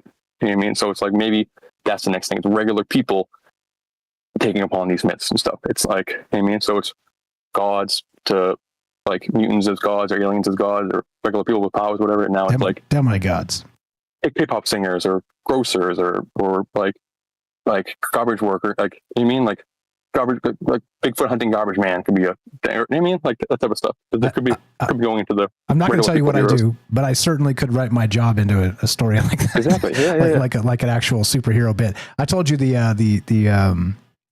stumbling upon the Bigelow Aerospace storage facility. I mean, that type of stuff. Right? Like there are things that happen every day out there all over the world that are interesting, that are compelling, that could be written into these larger stories. And I think you're right. Like we don't need Superman. Like we need humans being the heroes. That's the whole point here. Is Superman's great and all, but he was, sort of an anti-Nazi propaganda in like 1950. I mean. 39, yeah. 39, yeah. Even further back, further back than that. So it's like, okay, so Superman, he's cool and all, but maybe it's time for the heroes to be us. Maybe that's it. Maybe that's the AI fracturing of this is going to be us being able to create ourselves as superheroes or each other as superheroes. I'm into that. Hopefully, that'd be cool. I mean, speaking of Superman, I've been like, I'm going to skip my own origin story because last time we did the show, I talked way too long about myself, and I don't want to do it again. But like 2 Superman days ago, I did like two Batman days ago. I did like a whole month of Batman. So and then like Star Wars Day, I did a whole month of Star. I kind of started getting into that as a way to like curate the content I'm watching. The 2 Superman days ago, so like a year and 4 months ago, I started a Superman month, and during that, I feel like I cracked Superman. So I've been like in my head working on this like nebulous Superman video that I've been talking about for so long. And then in the middle of that, so that was a year and 4 months ago. And in the middle of that, I got a computer, and I still haven't done this thing yet. So that's just my only part of this origin story is that like as an example of like this weird prison purgatory that I'm putting myself in or whatever, that I can't get these ideas out. You know, I've been talking about this dumb Superman idea for almost a year and a half, and I'm no closer to having it out, you know, and summer's almost over. So it's frustrating for me. But Superman, the origin of that is maybe the one that we know the most. Krypton was destroyed. He came down on a ship or whatever. But it's tied into the ancient mythologies. Like that's the Moses myth. It was created by 2 Jewish people. One from America, one from Canada. So there's the Moses story of putting the baby in the basket to save his life, and then taken, he becomes a hero of the new like civilization or whatever. So that's Superman being put into the equivalent of a basket and sent down the river, the spaceship, and sent to Earth. But then like America got his hands on it, kind of, and it became a Jesus parallel, kind of this like Krypton sent their only son to Earth to save them. Basically, it's kind of a cool amalgamation of themselves. The Moses story and the Jesus story. Yeah, totally. Sorry. Yeah, he said the sent their only son to save them from themselves. Totally, absolutely. Exactly. And it's the first superhero, so it's like its origin is the origin of superheroes and stuff. But it's also kind of like Superman is not. It's always been my favorite superhero, but Batman is the best written hero in comics. He gets the coolest stories. It might be because it's easier to tell stories if there's more challenges. So a hero that can do everything and is the most powerful being is harder to write stories for. But I've always found them cool and stuff. But I've admitted that the stories have been tough.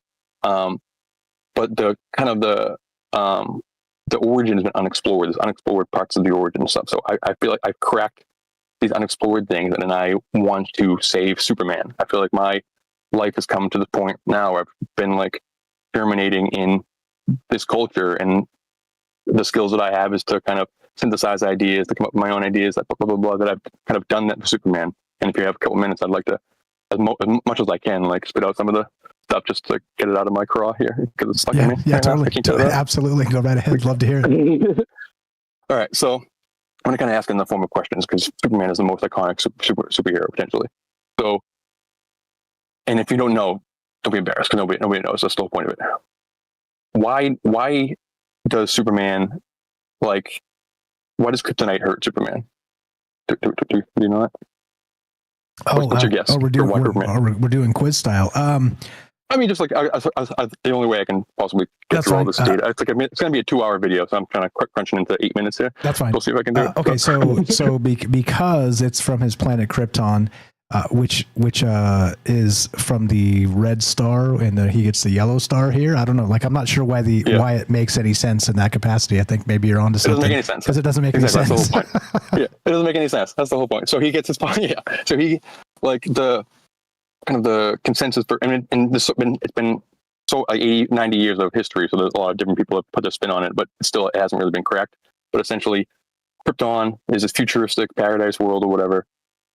Sci-fi world that is under a red sun, so they're all like they're humans basically. And the planet was exploding. They sent him to Earth, and then under the yellow sun, his cells, whatever, kind of absorb the yellow light, and then he becomes Superman. And kryptonite is rocks from his destroyed planet, pieces of his destroyed planet that has this radiation that hurts him. It doesn't really hurt anybody else. In some stories, Lex Luthor gets radiation poisoning because he keeps kryptonite on him for years and years and years and stuff. But for the most part, it only hurts Superman. So it really doesn't make that much sense and stuff. So what I'm kind of thinking is that Superman and like I'm not going to be able to do this. I'm just going to be frustrated. But like the crystal technology and stuff that Superman is absorb. He acts like a battery. A lot of his villains are also different forms of battery. They absorb different energy. Some of his villains are actually made of kryptonite, and they like are powered by kryptonite, kryptonite robots, and that type of stuff. That like kryptonite has it provides some type of energy source. It radiates some type of energy. And then why? I'm not gonna be able to do this. Essentially, kryptonite has absorbed the trauma of that instance, the entire planet being destroyed, and like a billion screams all happening at once. I get you, like Alderaan from Star Wars when Obi-Wan felt 1,000 screams in the night when they zapped the planet. Yeah, and so it's. I'm going to cut to the chase and guess that's zapped into that rock, and that's what's actually affecting him, huh? Mm-hmm. So exactly. So he's absorbing the actual trauma from the planet. So that's why it affects him and it doesn't affect the rest of us and stuff. And he acts kind of like this battery, but also why is he better than all of us? Why is he super? Why is he this like Boy Scout character? And it's because he absorbs. I was going to take a whole half an hour to get into this, but it wouldn't have been enough time. But essentially, the Kents are the reason that he also absorbs what humanity projects onto him. So so I want to get into the Krypton culture and stuff and how they imprint like life tasks and everything. So essentially, instead of being imprinted as by the elves, he was imprinted by the Kents when his ship opened up, and these two people who couldn't have, the two nicest people on the whole planet. That's who the Kents are. Like Superman, if he landed on anybody's doorstep in the world, he would be evil and he would hurt us, and it would be tough. But because he landed on the doorstep of these two Kents who couldn't have a kid, they wanted to have a kid. The ship opens. The first thing he feels is the radiation of their hope. And, oh my God, this baby! And from the heavens. That's why he's from the heavens. That's why he's the best of us, or whatever. And real quick, the opposite of that would be landing in New York City and somebody's like, "Hey, I'm walking here." Yeah, exactly. That becomes Superman. There's the Elseworlds story of when it's like Superman Red Sun, but it's like Red Sun of like Russian red, where he lands on a Russian doorstep or whatever. And it's just like, again, it's going to be a 2-hour video, but I cracked the entire mythology. So if you have a super advanced, go back to Krypton. Why, if this super advanced civilization, why didn't they colonize all of space? Why didn't they dominate all of space? Why are they living under a red sun? Why didn't they go why aren't there tons of superheroes? I mean, Supermen everywhere, like dominating us because they absorb their star's energy to give them life, and the entire planet does. The religion worships this thing. The religion worships the star, so that they believe it's the god Ra, and to go and try to worship another sun, aka worship another god, it's blasphemous. So you have an elite population of people who are kind of keeping their planet in a prison planet because they're loyal to this one god or whatever. And then you have a faction of like military. Exod could be the faction of the military who realizes that it's potentially there, or scientists who realize that if you're actually imprisoned right now by this Ra god, you're kept down. If we worship a different god, sun, then we would all be gods. We're kept in this prison, and they try to change the color of their sun from red to yellow. And this climate change thing, that's why they blew themselves up. Like, they destroyed themselves, which is not a part of the Krypton myth or whatever. So, again, I wish I took more time to talk about this, because now I'm going to be more frustrated that I didn't get it out. It's going to sound bad, but believe me, I have like 2 hours. I cracked it. So my origin story right now, or my thing that's occupying most of my thoughts right now, is trying to save superheroes. I was born the year of Batmania, like superheroes, like arguably the beginning of the superhero boom. I graduated high school when Iron Man and Dark Knight came out. That's the golden age of superheroes, and I've had a stunted at adulthood because I've been allowed to watch superheroes for my entire 20s and 30s, because it's been considered cool and stuff. And now, as like they're dying, I feel like I can use my abilities to save them, but to turn something that's considered to be corny and goofy and like comic-y logic that doesn't make any sense and turn it into Dune. And that's what I'm trying to work on right now, basically. And I think I did it. I just need to get it out of my brain and onto paper. And I did a bad job doing that. No, absolutely. No, I love it. Absolutely not. And I think this is exactly the point too of really what we're doing here together is sort of looking at these old tales. And you know, if you look at what's his name, the Secret Sun guy. Again, no disrespect. I'm not casting shade on anybody. Chris Knowles, like he's like, you know, those old stories are dead. Like you cannot resurrect the hero's journey. It's been beaten to death.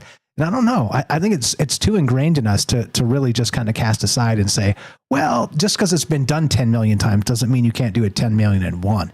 There are different ways to look at these ideas and different, folds you can kind of put into those stories. And so I see it a little differently. Look, he's got his opinion. I've got mine.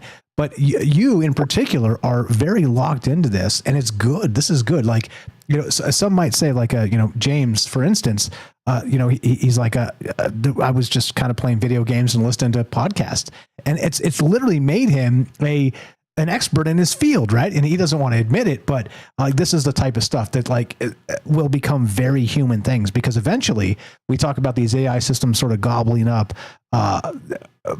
basically like I do it, sort of in chunks, like not necessarily like the most granular way of kind of looking at this. I try to do it that way, but it's impossible because you have to know so many things that the AI doesn't, but you do. Like if an AI spits a thing out about Superman, you're going to be able to spot like 22 fallacies in like 3 paragraphs. You can be like, nah, that's not exactly accurate. That's not right.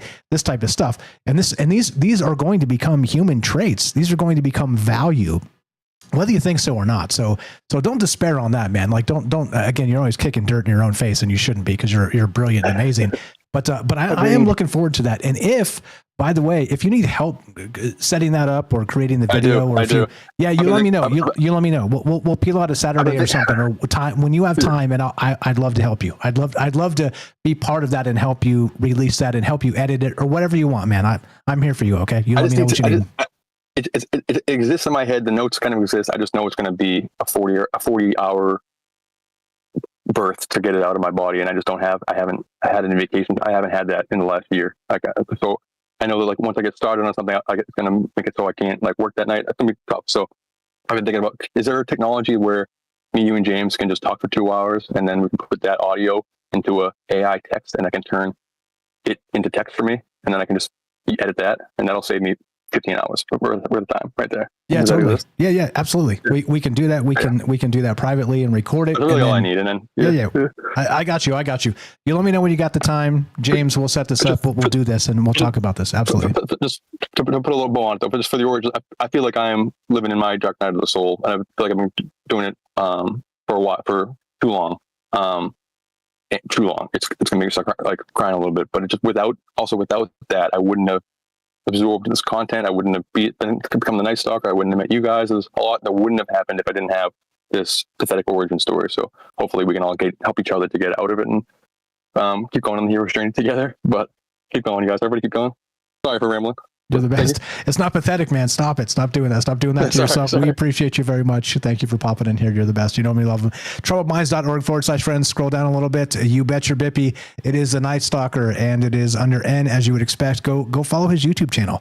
Many of you have, and I appreciate that. Let's again, he's got one trailer video over there as far as the last time I checked. And you can see him actually stalking by dark of night. He is the best grosser in the known multiverse. Please go check that out. Go give him a follow. Go leave him a nice comment. Tell him we're looking forward to the Superman 40-hour treatment, because he's locked in. Love to hear your thoughts on this. We're talking origin stories. 702-957-1037. Click the Discord link at troubledminds.org. Be right back. More Troubled Minds on the way.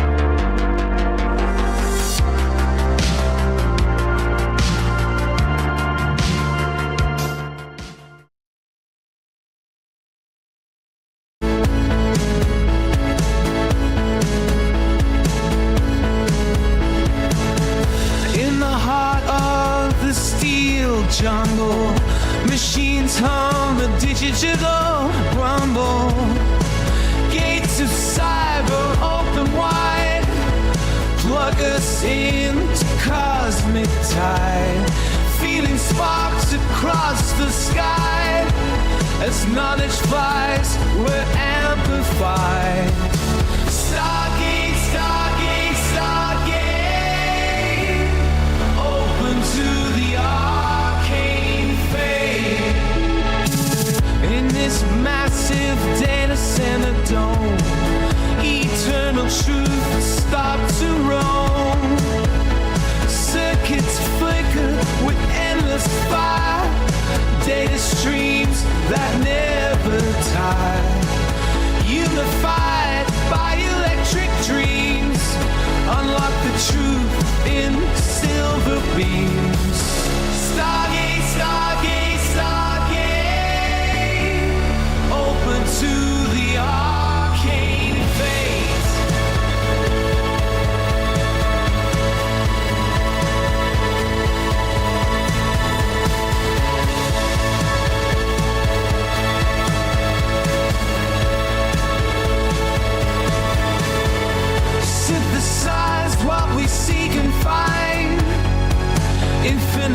paths in the network mind.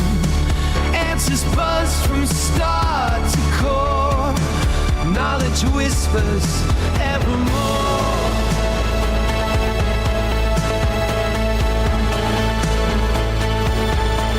Stargate, Stargate, Stargate, open to the arcane fate.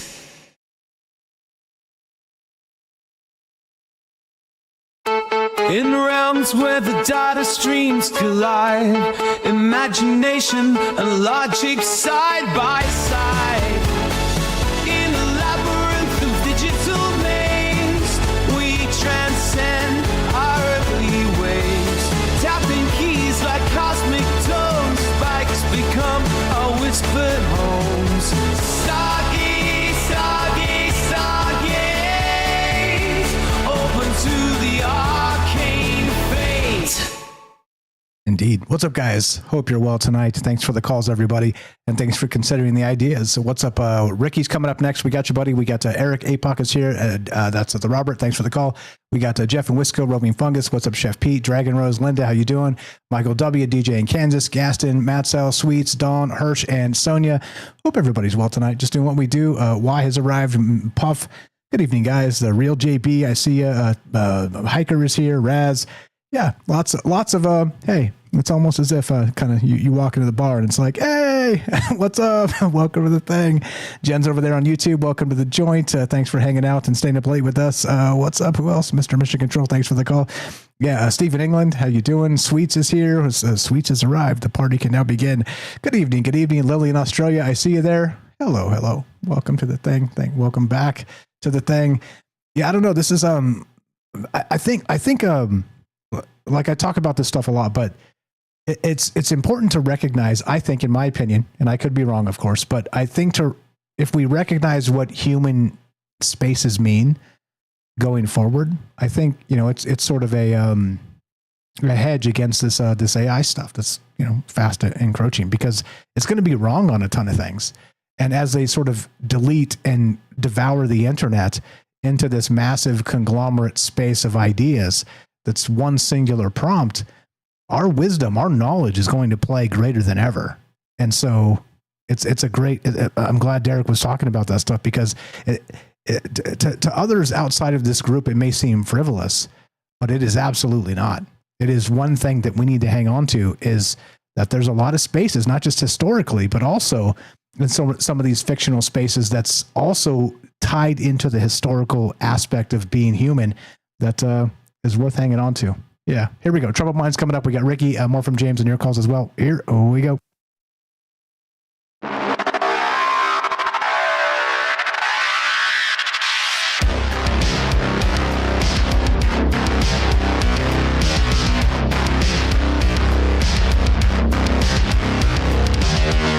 Welcome back to Troubled Minds. I'm your host, Michael Strange. We're streaming on YouTube, Rumble, X, Twitch, and Kick. We are broadcasting live on the Troubled Minds Radio Network, KUAP Digital Broadcasting, and of course, 88.4 FM, Auckland, New Zealand. Tonight, we're talking about the origin story. Okay, not just the singular, but the fractal origin story. What does that mean to you? Now, like I said, I'm here for a reason, and it's in the beginning of the intro. You hear, you're here for a reason, right? That's the whole point of the thing, is like, if this hit, and recognize that intro was recorded before anybody had ever heard any of this, that's without me even knowing what this would become eventually, is that you're here for a reason. That reason becomes personal to you. Like it is a call to you that you are here by dark of night listening to our weirdness and our fractal conglomerate weirdness for a reason. You had an experience. You know somebody that did. You saw something. You felt something. You recognize the world is not as it seems to be. And that's what drew you to the space. And this is what we're talking about, that origin story. I'm calling it collapse and creation because, as usual, that's what these superheroes seem to be. And are we not superheroes ourselves? Are we not that Joseph Campbell hero's journey, at least conceptually? And then physically, as we embody this through the meat suit journey of beginning to end, the temporary aspect of being us? Yeah, you bet your ass we are. And that's the way I see it. And if you disagree, that's cool. Love to hear your thoughts on this. 702-957-1037. Click the Discord link at troubledminds.org. We'll put you on the show. Hang tight, James. We'll get to you in just a second. Ricky's been waiting a very long time as well. You guys are welcome to chop it up together. Ricky in the tri-state area, Tennessee. What's up, brother? You're on Troubled Minds. How are you, sir? What's on your mind tonight? Go right ahead. Good. Can you hear me all right? Yeah, you sound great. Loud and clear.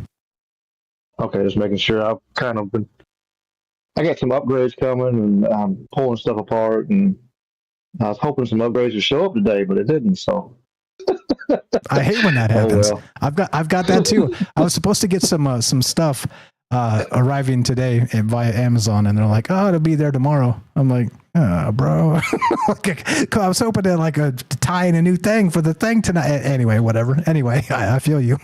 Go ahead, sir. I understand the problem. Yeah. I was like, I'm going to do some recording. I'm like, nope, no, we're not. No. Got everything pulled apart. Oh, well. But, I'm welcome to the joint. You're stuck here with us. I'm looking forward to Derek doing a show. I want to see Derek do a show. I'll be tuning in every week. He finally takes the time and gets everything, all his P's and Q's and stuff. I know he's working on it, but all the other, my brain's completely ADD tonight, but yeah, we are the digital cheers, where everybody knows your name kind of deal, That's what we are, I think. The digital cheers. I was just thinking, with, just, how some were just talking about, just, we need to keep on the path. We need to keep on keeping on. I like to say don't, a lot, but I truly mean it. It's just not me just saying stuff. It's because you never know who we're affecting and what we're doing. And sometimes where we're sitting there doing things, and everybody here in this group and in the Troubled Minds family, we all affect each other, and we all bring out extra stuff and brings out the positives and everything, or, when somebody's having a negative day, people are here to talk or listen, it's a great support system. And so, and everybody, it's like I said, it's just one of them, if you stop doing it, or, for me personally, I thought about, maybe, I had opportunities with my old job. I could go around and move around to the country, and they wanted me. I used to run the asphalt plants and stuff, and they want me to go run another asphalt plant, different companies, and they're like, "Come, please, we need you. There's not many people with your experience and what you can do. Please come down here. We'll pay you whatever you want." And one actually said that. But it was in Chicago. But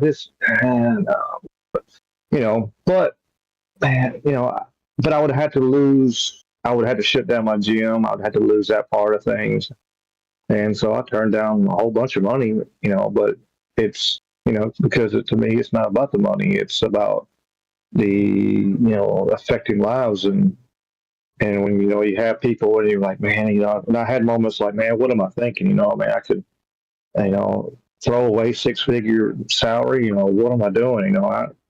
But then when you have people come up to you later on and just thank you for, helping my child. Thank you. Or just them coming to you. Thank you for doing this, or thank you for that. And it reminds you of, okay, I'm on the right path. I'm supposed to be doing what I'm doing. And and so you stay keeping on. And, they have that, that origin of where you started and how what you got into, and like now my mold is I just do gym, and then I'm thinking of ways of growing the podcast and see what I can do, and just different ways of doing things, and just having fun, and come around and all these different people and stuff like that. And so it's been a great journey for me and everything. But, if anybody is sitting back down and sitting back and going, hey, maybe I can't do this, maybe I can't, hey, you're going to have hard times, you're going to have difficult times, you're going to have ups and downs, but, keep on keeping on for real. It's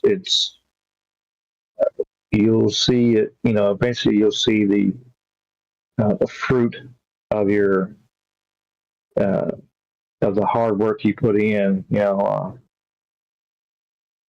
it's like a meme I seen, and I think I posted it in the Discord and the memes. It was, they're talking about the seeds you dropped, might not be, they might take time, but then the seeds you drop in between a little crack of rock, and eventually that tree will grow up through that crack and bust that rock in half, over time, and so this is kind of, have that positive. Try to have that positive outlook, especially with the crazy world we live in right now and all the negativity being bombarded on us. You just gotta let that go and get to nature or something like that, or get somewhere and let all that negativity go. And absolutely. So back to what you said about the money too. On the positive. Yeah, regarding money, like money to me isn't like money doesn't scream power to me. Money screams freedom. It's like, okay, so if I had a bunch of money, then I could not work my day job. I didn't have to. And then I would be able to do a ton more stuff. I'd be able to help you more. I'd be able to help James more. I'd be able to help, sort of build a network together and, help other people, like, maybe people we've never heard of, like go, open a soup kitchen or something. You know what I mean? I would love to spend my days, feeding people that need to be fed instead of, working a day job for, lunchtime, like 11 to 2 or something, just kind of setting something up like that. I mean, and that's the thing, right? I don't know. At some point, when you talk about money in that capacity, freedom certainly comes first for like the working class, the blue collar. By the way, I have a blue collar on tonight. I'm a blue collar guy, obviously. Like I didn't pay my way here. I didn't, right? Like I grinded my way here. Whatever that looks like, whatever that means to you. But also, eventually, when you get past all of that stuff and you can help whoever you want, whenever you want, money does become power and it does corrupt people. And that's why that whole aspect is so sort of the dynamic between where we started and where we end is fraught with danger, because the corruptions that, again, shout out to Robert, that, 7 years in the desert, you're tempted by Satan. Like this is the Jesus story again, over and over and over and over again. Here we go. Right. So just recognize freedom is one thing, but temptation is completely another, and recognize where one begins and the other also begins. There's a scale there as part of it, right? I mean, I don't know, just conceptual thinking seems legit to me. Yeah, I mean, absolutely. I mean, you can, money is the money is root of all evil, as they say, and if you do. Yeah, like I said, if I had a whole bunch of this, I could do this. You could put there, but it's, but you're doing what you're supposed to be doing, and you're in the path where you're supposed to be. And I know me, for me to keep on doing what I want to do and be, I just kind of, I sold my house and downsized a little bit, but it's been a crazy journey so far this year for me, but I'm steadily going forward and not worried about that. It's, as long as I told the people in the gym, as long as I got a roof over my head and I got food in my belly, that's all that really matters. That, and I have my health, that's it. I'm good. I'll keep on doing what we're doing. And, but yeah, it's that temptation though, is that there's a temptation like, hey, I could go make all this big money down the road, but what would you lose from it? I would, lose, you could lose, family time, you could lose, just,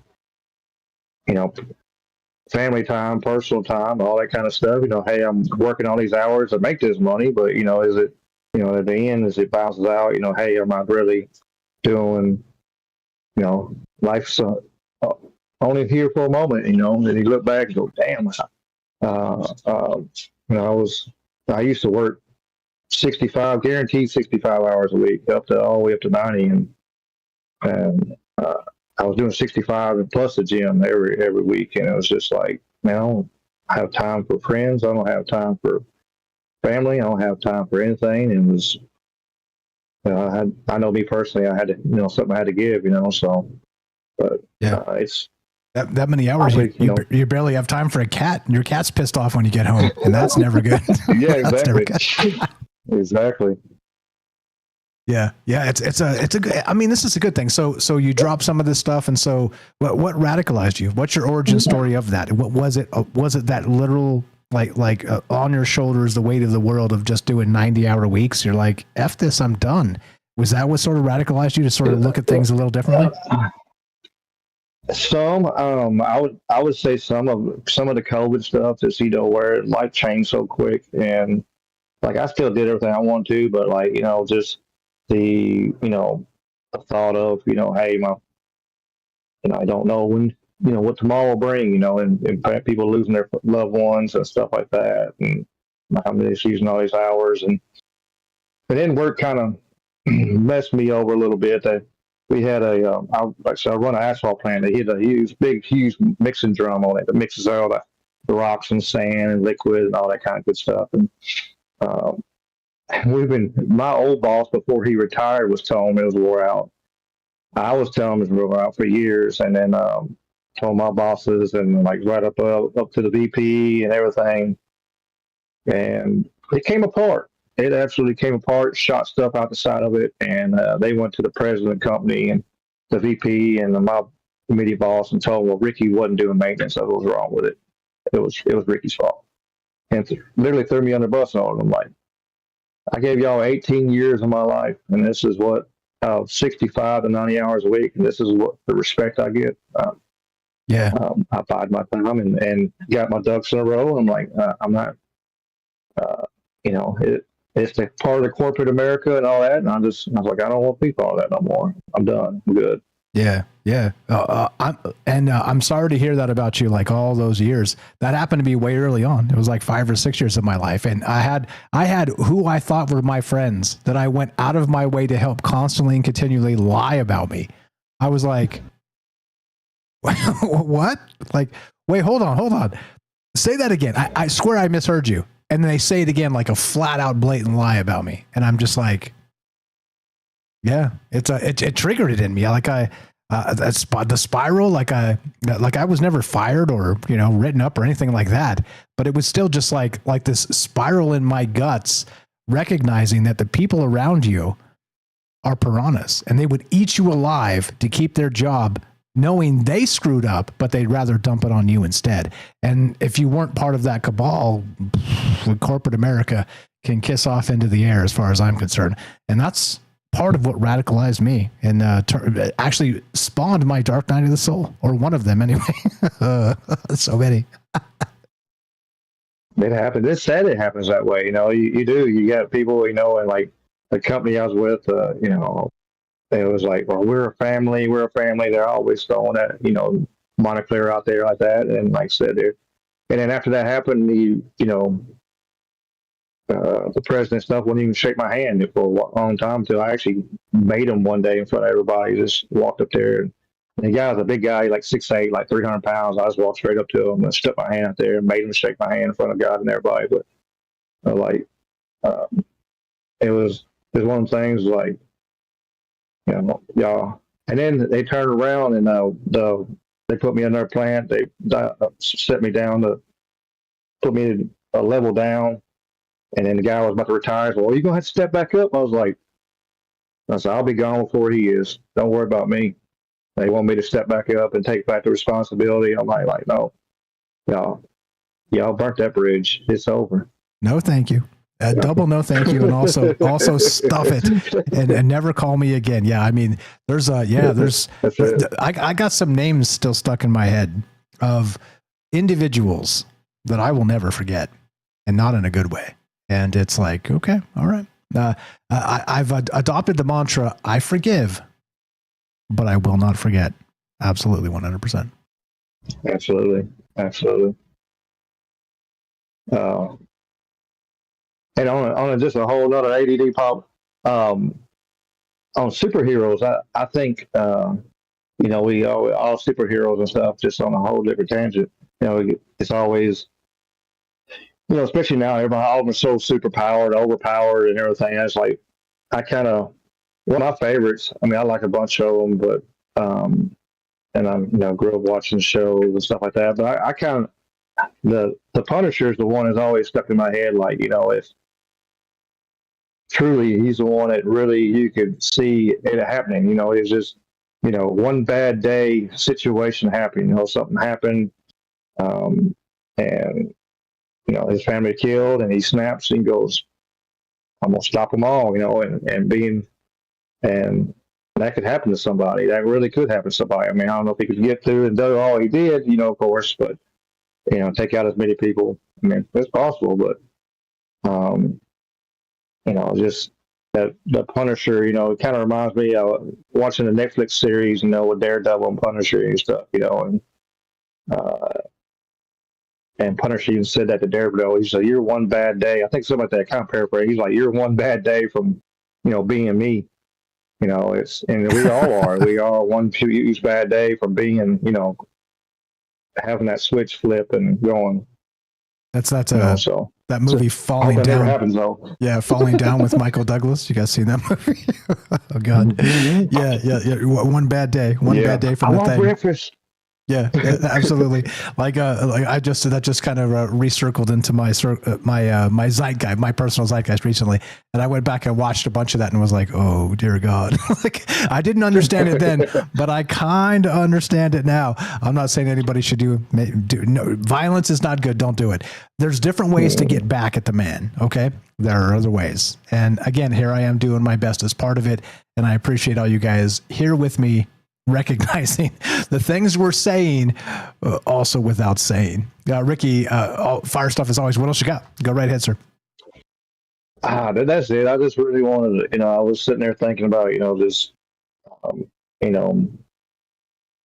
talking about the origin stories and, just, being, with everything, and just to me, in a blend in my head was just, maybe I could tell a little bit about my story, and maybe, I could help somebody, help motivate them to keep on. I've lost a bunch of loved ones and friends over the past for different situations, and because they lost hope, and just whenever I can, with it, something like that comes up, I want to, I've been to the bottom. I went all the way down, and I've been to the bottom of the bottle, even and was a functioning alcoholic at one point, but I haven't touched it about 15 years. So you can overcome anything. You really are if you really focus. I'll be drinking on the way to work. Be going to work at 3 o'clock in the morning and be drink the bottle. I'm on the it's just absolute functioning alcoholic. I could drink a liter and go to work the next morning. It was just ridiculous. But I do not recommend that.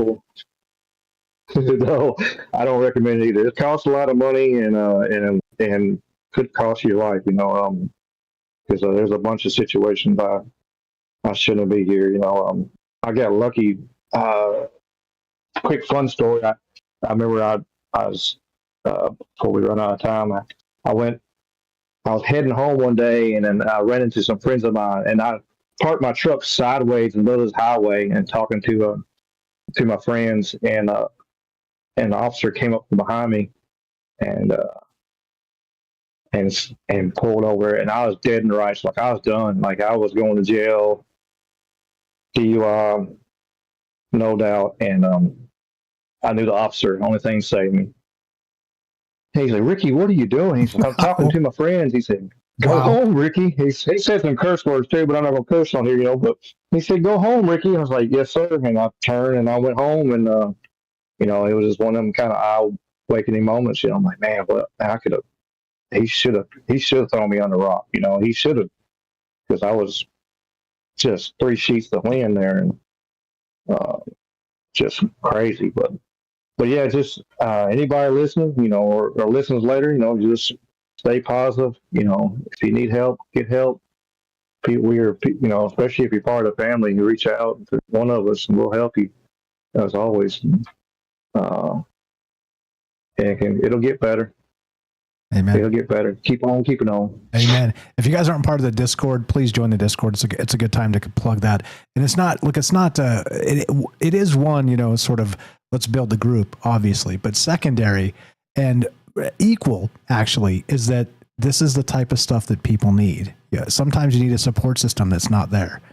We built that. And, luckily, y'all came along, just kind of chattering into the digital darkness. Here we are. So join the Discord, come say hi. There is a massive support system there and lots of great people that aren't judgmental. That's not what this is. That's not what this has ever been. It's not telling people they're wrong. It's just, hey, I understand. Let's talk about it. Let's get you through this and get you pointed in the right direction. So come say hi. Come meet the amazing people. Ricky, of course, paramount and included and as part of this. He's on here on Discord with us. TroubledMinds.org. Click the Discord link. Come say hi. Come meet these amazing folks. And Ricky, amazing stuff. You're the best. Thanks for sharing your origin story. And we'll talk to you soon. You have a great night. Okay. Yes, sir. Appreciate you, man. Sure. No, I appreciate you. You're the best. You know me, all of them. That's Ricky of the Anything is Possible podcast. You know where to find him. TroubledMinds.org/friends. Scroll down just a little bit and it says follow Ricky alphabetically right there. There you go in the middle on, as I scroll down the middle on kind of above my head there. Please go follow him. Go again. He does live streams on Wednesday nights talking about all manner of things with Jamie and Dave. I didn't forget their names this time. Very smart guys and very smart conversations. Help our friends. Let's do this together. James, anything to add to that? We got about a minute or so left. If you want to chime in on anything there, we got some calls to get to after the break. But I wanted to get you in because you've been quiet for a long time. If you got anything to add, go ahead, sir. No problem. Just a couple things. This probably goes without saying, but Derek, what you were talking about earlier, getting together and talking sometime, I'm there for it, no problem. And great call from Ricky and from everyone. And yeah, it's just I think that was it. But just great calls from everyone, and looking forward to the rest. You were the man. You know him, you love him. James Salcedo, SalcedoParanormal.com. Check out that sexy website. Lots of good stuff going on over there. And what do you guys know about it? We're talking, again, the origin story is something that's incredibly important to me because I talk about identity a lot. As you know, identity itself. Why, though?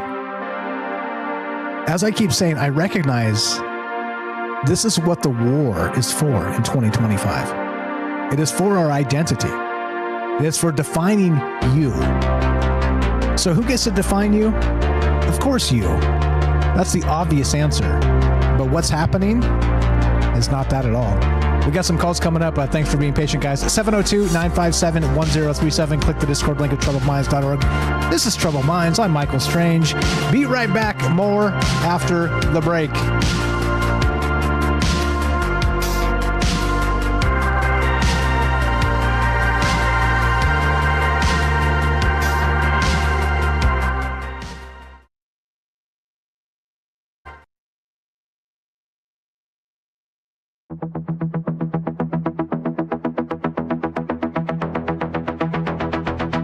Crazy colors swirling, got the laughter in the air. Jesters in the night, they weave magic everywhere. Clowns are juggling dreams, wild world is in despair. Nothing's quite as certain when reality's a game. Chaos in the corner, whispers calling out your name. Look around, it's laughter, even when we're feeling pain. You know what you want me, there'd be nights like this. Nobody warned me, there'd be nights like this. Nobody warned me, there'd be nights like this. Strange nights I insist, strange nights I insist.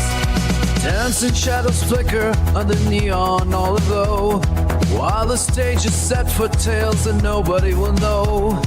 Echoes of the laughter as the lost ones see the show. Life's a playful circus where the chaos takes a bow. Joy and sorrow blending in the rhythm that we vow. Join the ride of madness, it's the only way for love. Nobody warned me, there'd be nights like this. Nobody warned me, there'd be nights like this. Nobody warned me, there'd be nights nights like this. Strange nights I insist. Strange nights I insist. Twists and turns and shadows, laughter in the night, a tapestry of madness, dancing with the light. Fools and fun were woven, chaos in our stride. Embrace the wild, let the laughter be our guide. Nobody warned me there'd be nights like this. Nobody warned me there'd be nights like this. Nobody warned me there'd be nights like this. Strange nights I insist. Strange nights I insist.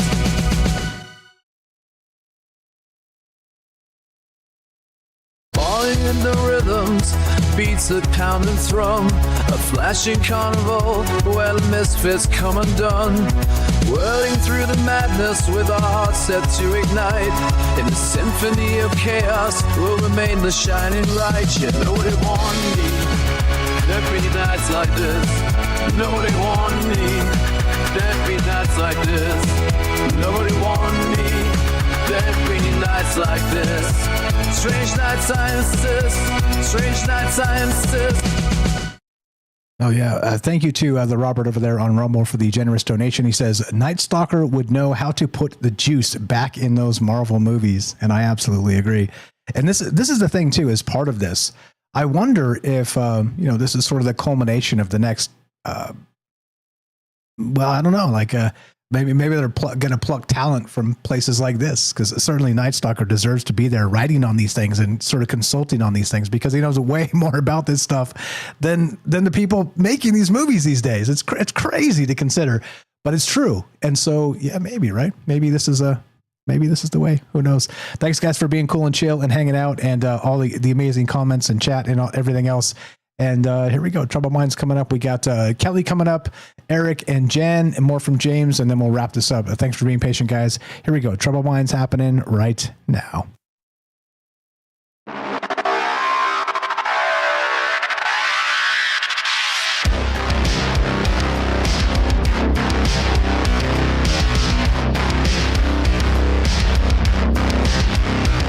Welcome back to Troubled Minds. All the things, all the places, troubledminds.org.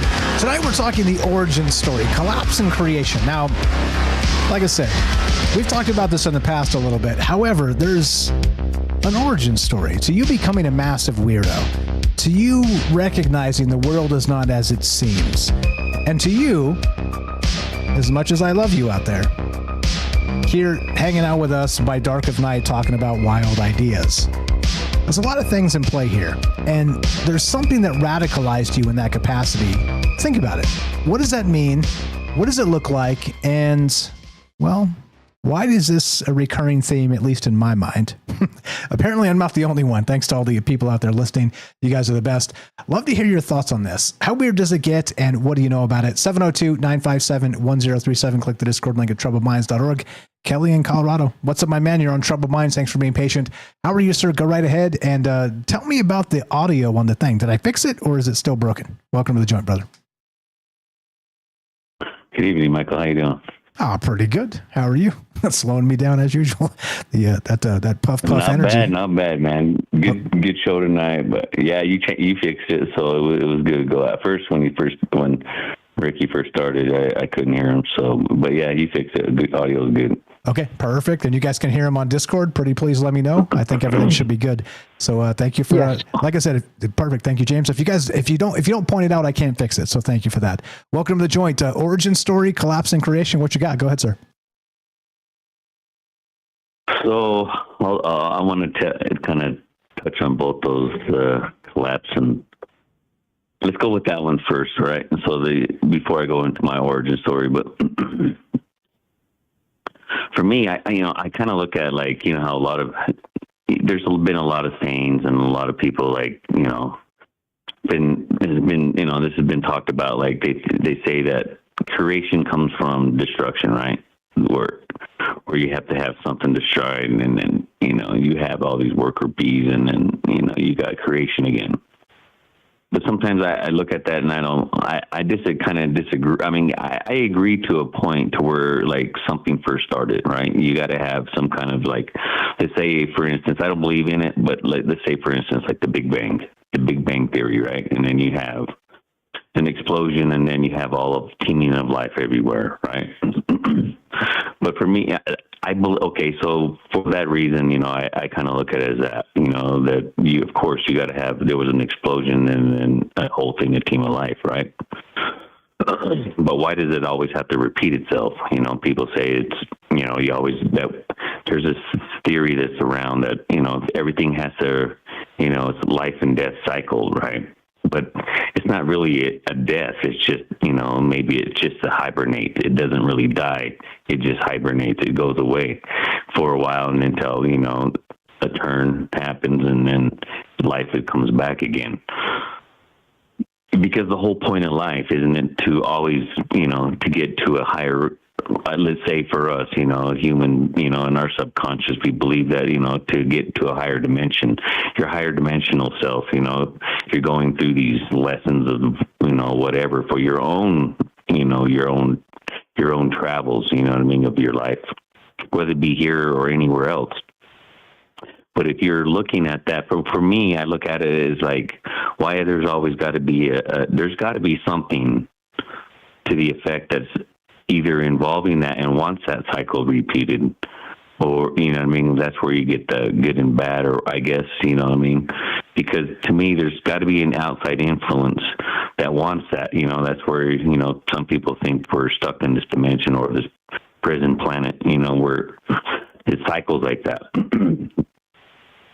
But the whole point of life for me, you know, that's what I was saying earlier, that, you know what I mean, we're trying to get to a certain point.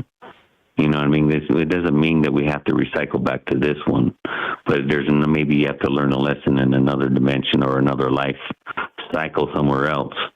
You know what I mean? After you're done with this one, it doesn't mean that you always have to come back here, but I just want to kind of touch on that one because I don't believe you have to have destruction to get back to life. You know what I mean?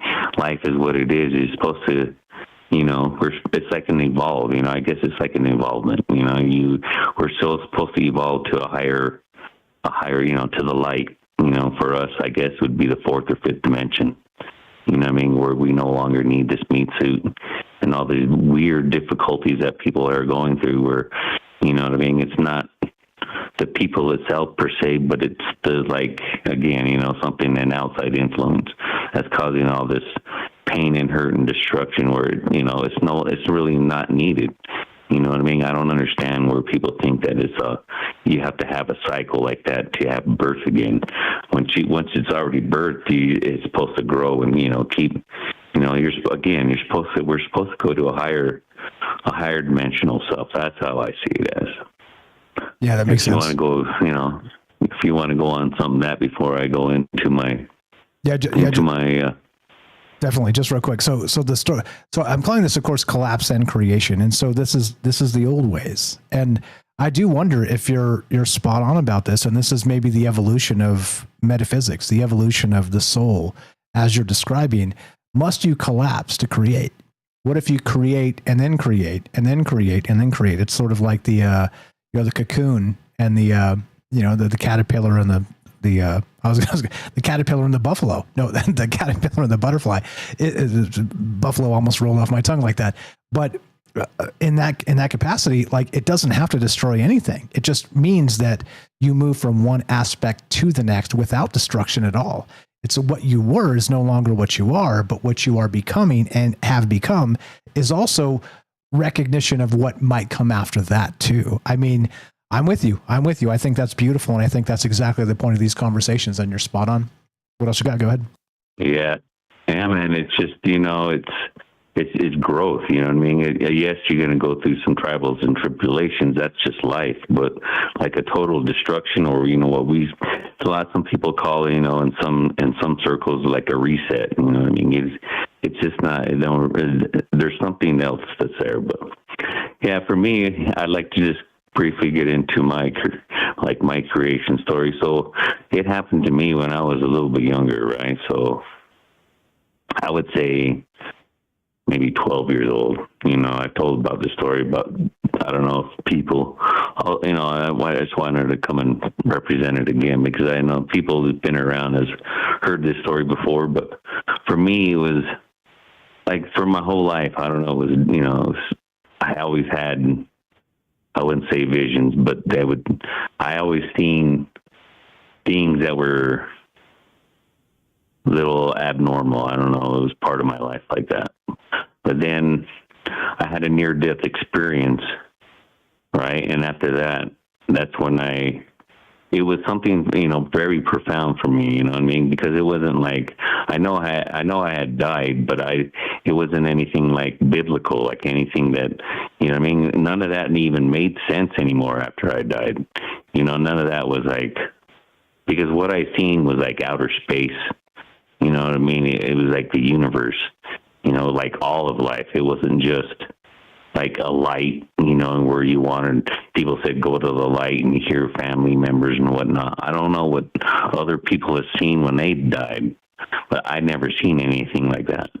You know what I mean? I never felt anything like that. There was nothing like that. It was just me and the universe. It was like oneness and everything. And then when I came back, I hadn't really told anybody about that. I told maybe like 3 people. And then this was probably when I was in the Navy, right? And my brother had come down, and, him and his wife was on vacation. They stopped by, and, we was out sun gazing out by the beach. And I told him the story, and he goes, "You know what? I remember that." He goes, and he added to it, which is actually blew my mind, because it's just, he told me this just probably, I don't know, probably about maybe 10 years ago, I think. But he was telling me, like, after I told him that story and what I seen and how I came back to my body, and I was back, into the bathroom where I died, and I kicked myself off the wall and kind of just onto another wall, and I was like tripping out. But I guess he told me after I did that, he goes, "I remember he was in there for a while because I was kind of sick, and I came back out." And he said that I laid down on my bed because we shared a room. Our beds were on opposite side of the rooms. He said I stood up, and in the middle between our beds, I lift my arms about shoulder length, and then I started slowly spinning, and then I just gradually faster and faster. But then he said that's when I tilt my head back and like looking up at the ceiling, and he goes, "You started saying some language I have never heard in my life." He goes, "It was just freaking me out." He goes, "And then you spun you're spinning so fast, you landed on my bed." And he goes, "Then I kicked you off my bed." Because he was freaking out, as every good brother should. So, I like when I heard that, and I was like, so I sent him everything that, that I had been researching for years, and so after that, it's been about 40 years, you know what I mean? Close to 40 years of going down these tubes and these tunnels, you know what I mean? And about alien life, something that's beyond what we have, or even like and that was at, like at that age at 12, and then everything started happening after that. That's where most of my life, throughout my life, I started seeing UFOs. I had, encounters, not really seen them, but like they let me know that their presence was there. And it was like, the last time I had that was that presence anyway, was probably like my last deployment. Because when I was in the Navy, it seemed to like slow down considerably because I was never here. I was out at sea, I did 3 triple back to deployments, so I was more like 3 years out at sea, So when I came back, it was like, I don't know, it was kind of like something greeted me back, this presence, whatever it was. But that's interesting. As if the military kind of shooed it away with all the, I know you were on ships and whatnot, like with all of its surveillance and stuff, kind of kept it away from you or something. I don't know. I think there's a whole thread there that we could get into. I'm making a note of that. That's interesting. Yeah. So after that time, I came back, and that's what happened. coming back from the East Coast, I've seen things, and they've always been different. They're always different shapes and sizes.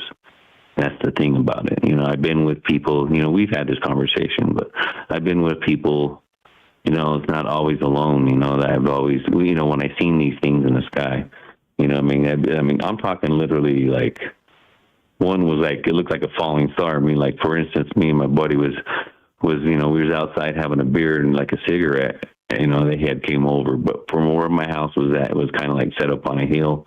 So you see all the low green neighborhoods, and we seen this, it looked like a falling star, right? A shooting star, but, so I was like, oh, look, so we're talking, we're sitting there listening, watching it, right? And we're talking, and we're waiting for this thing to die out. But it doesn't die out. It just stops in the middle of the sky, kind of like shakes something off. Some things like fall off of it, and then it started going eastward over the mountains from where we was positioned at. And I was like, and that was the time, it was weird because it was like the time of, like, it was funny because my buddy, I was like, let's go, let's go chase this, see what this thing is.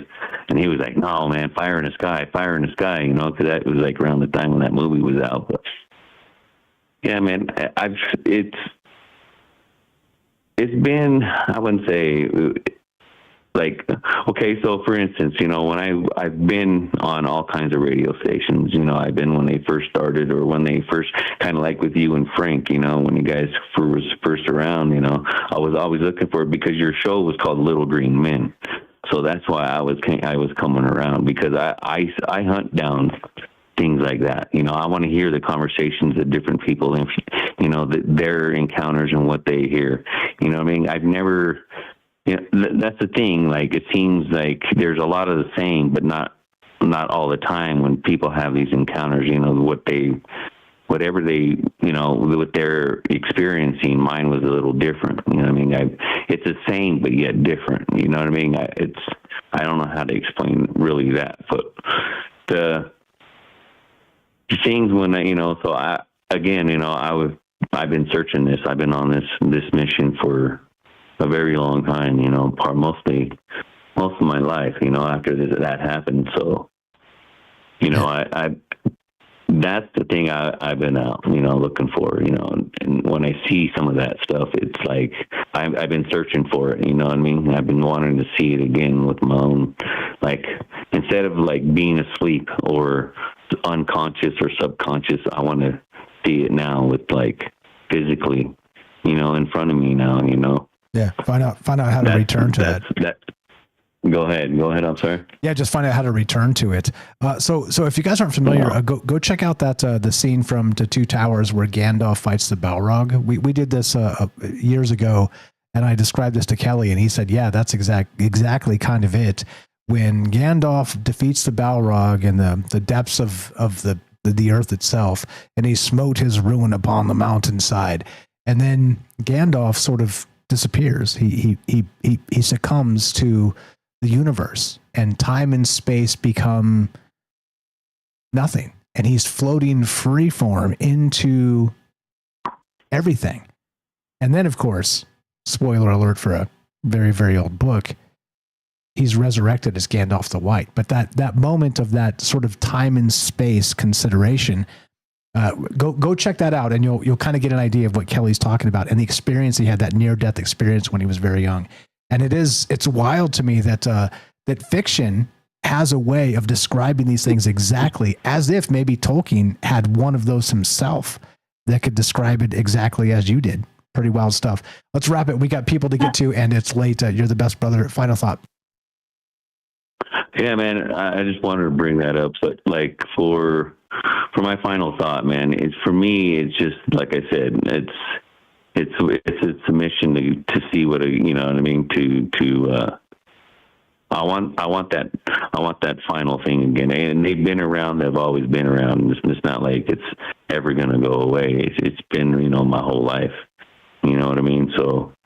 Yeah, that was just, I just want to bring up, that was my mission statement when I first when I first learned that something was different besides the whole thing that that what society or, whatever TV is trying to feed us, history is different. And that's why I've been going down those. That's why history is my main thing, though. But that's about it, man. That's all I got. Let everybody else get in before the movie or before the show ends. So you were the best. You guys have a good night. Tell Michelle we said hi, and always a pleasure. We'll talk to you soon. Have a great night.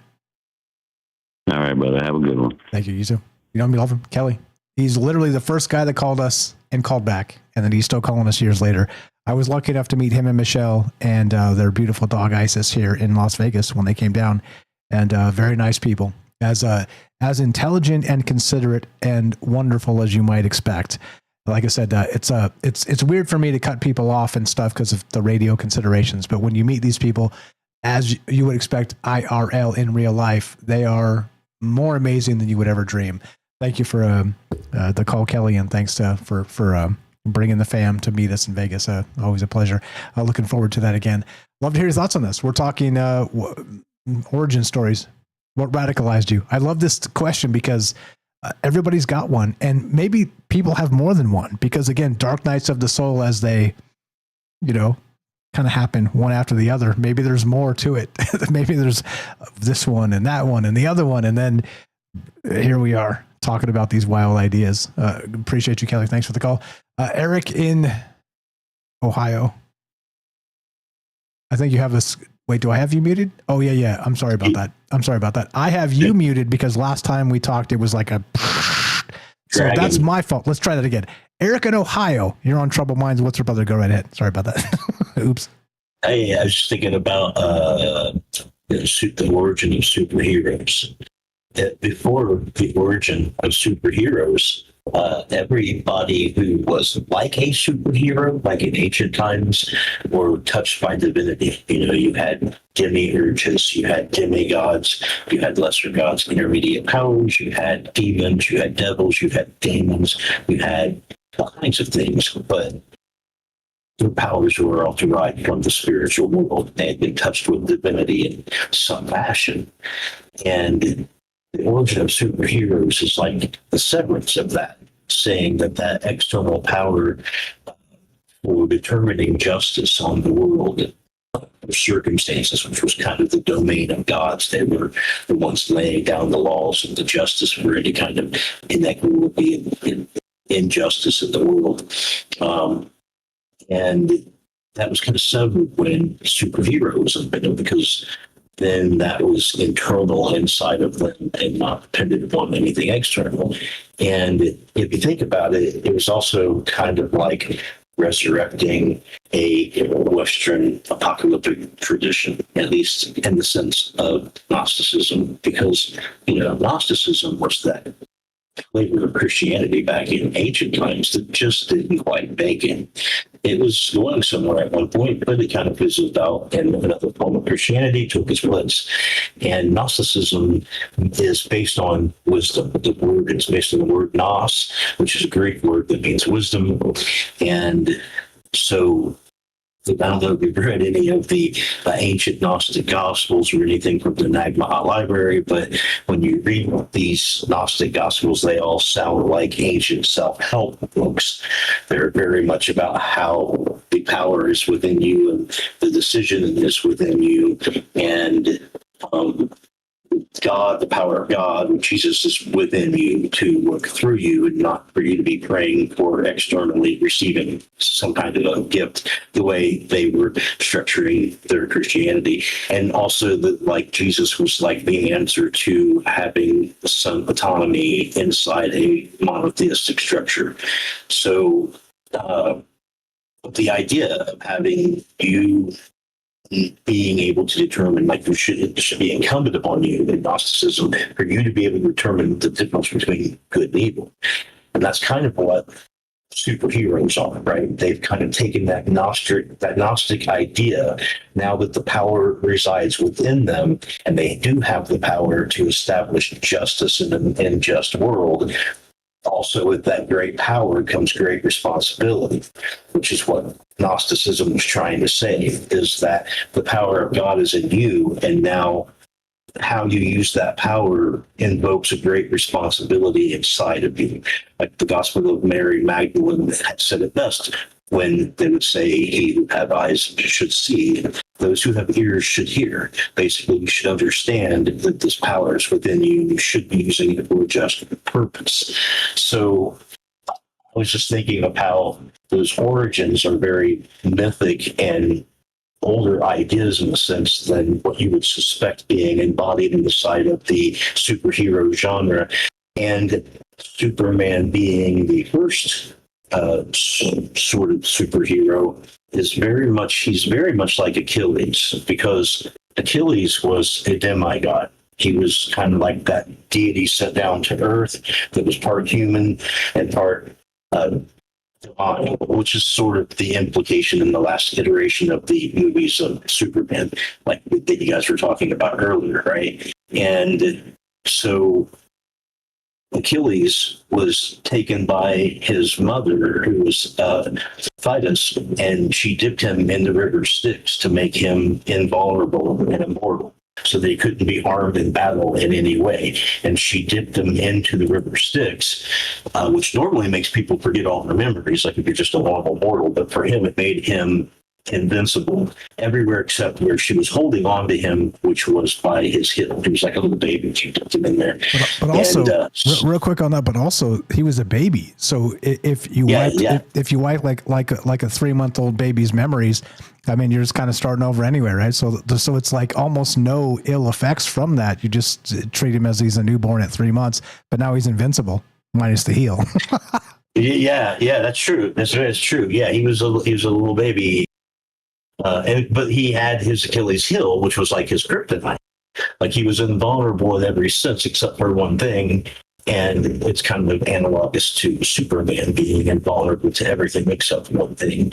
And he was like the transitionary unit through which this shift was taking place between having divinity needing to be a part of the equation to explain the superpowers that you have, or and them being represented as something that comes from within you for some reason because of the origin story, whether that's like mutants and cell division and that sort of thing, or radiation lab experiment or whatever. And that's not to say that motif fits everything. I mean, like Marvel has, I think, Hercules as the actual Olympian demigod as one of the characters, and they have deities and things like that. But oftentimes those deities aren't strictly defined like they used to be in ancient times. But definitely the idea of the superhero genre is taking that idea of justice, whether it's Daredevil or Punisher or Superman, and having the power to affect the outside world, like you were talking about in Falling Down with Michael Douglas, and being able to establish some sort of justice with the power that you have inside of you, and realizing that if you can do that, you have to also make the right choice because you have that power. Exactly. Which is so think of it this way too, that's a great way to put it. Like, could Michael Strange, go schizo and Falling Down style with his denouncement of society? Yeah, of course. But is it the right thing to do? Of course not. That becomes the question. Michael Strange couldn't, but if there's a breakdown in your cognitive functions, I mean, I think those kind of things are predicated on that, is that there's a breakdown in the personality of the person, that society finally cracks the individual and they succumb to whatever. It's kind of how I read that movie, more than the idea that you intrinsically have the ability to establish some sort of fairness and justice in the world at large, like a superhero. Yeah, creating your own vigilante justice is a but bad. Don't even consider it. Yeah, but I was just saying that like those options are available, and you see them playing out in the world around us, unfortunately.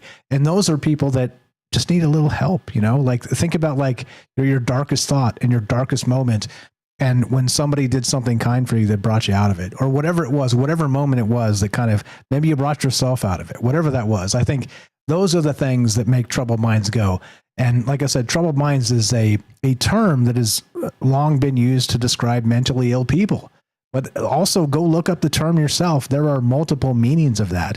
And it means exactly like you would expect as well. Somebody considering a lot of wild ideas and with a troubled mind as a result. And I didn't quote that verbatim, but go look it up. You'll see there's other versions of this. We're taking back the term troubled minds still in 2025, regardless of what they tell us we are. What else you got, sir? Go ahead. Well, that's really all I wanted to say about superheroes. Yep.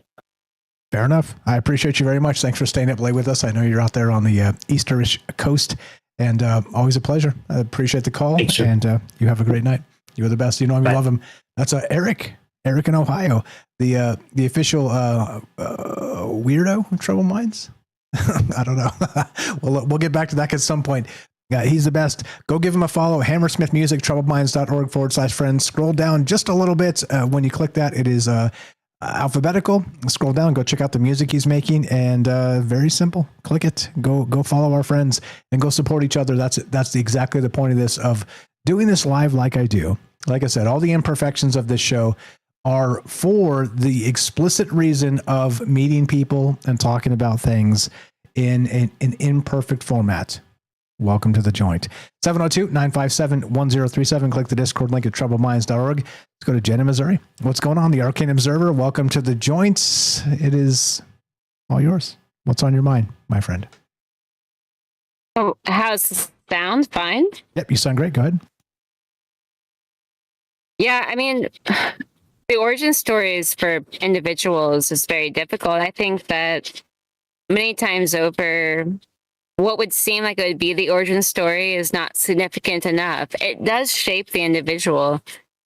Like, in my account, my father was murdered when I was 3 years old. He was shot and killed when I was 3 years old. It sounds difficult to believe, but it's true. And I was just 3 years old, so I don't have a recollection of it, but I remember all of the things that happened around it. And, that you would think that would shape a great deal. It does. I believe it could. But as far as how does it draw you into, the interest of this, topic, not this topic, but the idea of thinking about things in the world this way. In a way, it seems like it does, I suppose. I think that as a young age, I was susceptible to night terrors. I began to, night terrors being, that's what I've defined them as. I mean, personally, I've defined them myself that way. That, I would have these recurring dreams and things like that. But there were things that were beyond that. And it seemed to kind of open up. It's as if trauma of any kind, that it does open up the realm of the mind to perhaps, I don't know, the belief system or the acceptable belief system that's tolerable to the mind, that these other things exist. And it's interesting because when you look at religious belief systems, or you look at any kind of ritualistic systems, that they are all connected with that life is full of trauma. And in the modern world, it's acceptable to think that you should be in a comfort zone, even though that is not, that there's no rules that say that that is how it should be, that you should be in a comfort zone. And I think humans are designed to be able to tolerate and adapt very well to any circumstances. And their reaction to that, it defines eventually who they will become, I suppose, to some extent, depending on how they handle the experiences that they encounter and what they are made of. It's truly a testing of some kind. I think there's something like that involved. And it's beyond just human experience. It goes beyond that because it surpasses the human experience. It goes beyond just you or I. It goes on and on and on. And whether it's anything that you share with any other human being, or whether you share it at all, it's still observed by the unseen realm. It's clear that the world is being ruled by something that is a higher intelligence, and we can call it whatever we want to. We could say that it's just nature. We could say that it has a name. We can define it in some regard. But we are all coming and going into it, however that happens. And then the interaction we have with it on a regular basis is something that's left off to the side because we have society that we are dealing with, the man-made world. And so we are trying to cope with that. And as the time goes on, as we are existing in societies, now there is no option but to exist in society. So there is no, I mean, you can have individualization, but it has to be within tolerance of the system. And for good or for ill, but that is the design that is set up. When I was very young, I began to have, like what I was talking about, and I'm talking about 5, 6 years old. So there's no sort of way to regulate exactly what I thought that I was witnessing or seeing. But with the things that I was seeing, I thought that I was, what later at the time, I didn't have much to relate it to. And as time went on and I heard other stories, I began to kind of draw a correlation that I thought there was an unseen realm.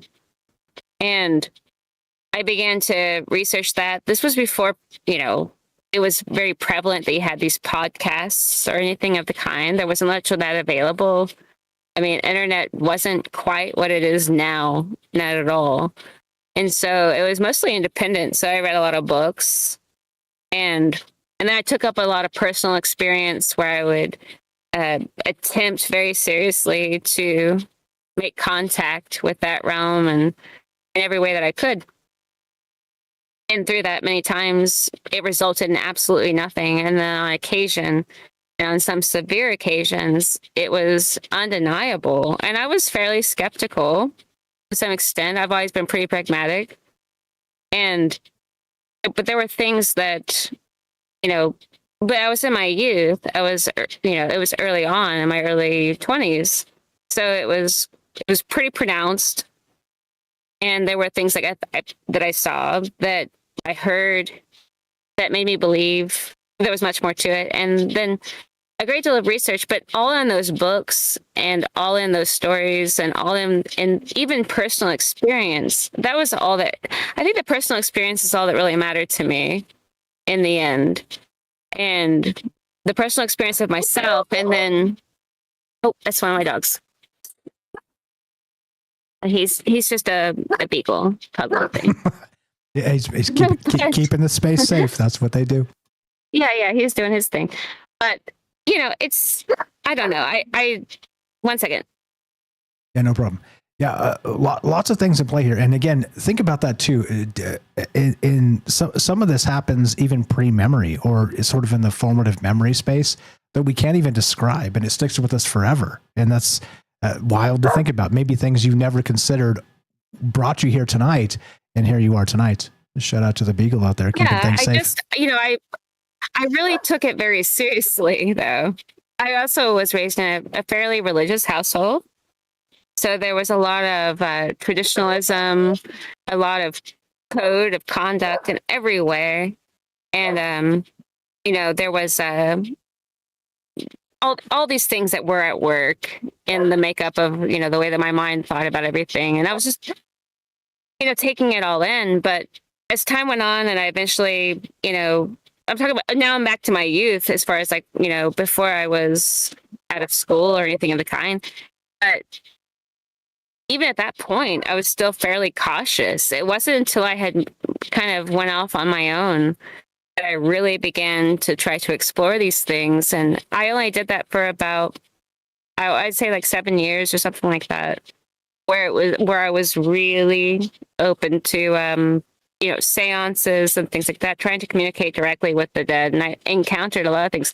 I lived down in, at the time I was going through some of this, I lived in the very deep southeast Texas border, and I encountered a lot of things there at a very young age that were religious in a way, but it was something beyond religion. There was like a lot of things that were going on that were, it influenced my psyche a lot about the way that I interpreted the Christianity that I was growing up with. So all of that kind of blended together. I took all of that into account. And, the young people are like a sponge, and I went on like that. And as time went on, there was so many questions, and just following all that. And sometimes, and I became a nonconformist to society, and so I just kind of tried to do whenever I could exactly what I wanted to do. And in doing that, I came across a lot of things that I probably wouldn't have had the occasion to come across, I don't think. And then I just kept continuing to research and be interested in it. And I believed in it because I knew there was something to it. There was something, significant in some accounts. And I even began to think that I could tell the difference. But all in all, I just followed that, and I kept following it until eventually, actually, I've led to a path now where my life has nothing to do with any of that.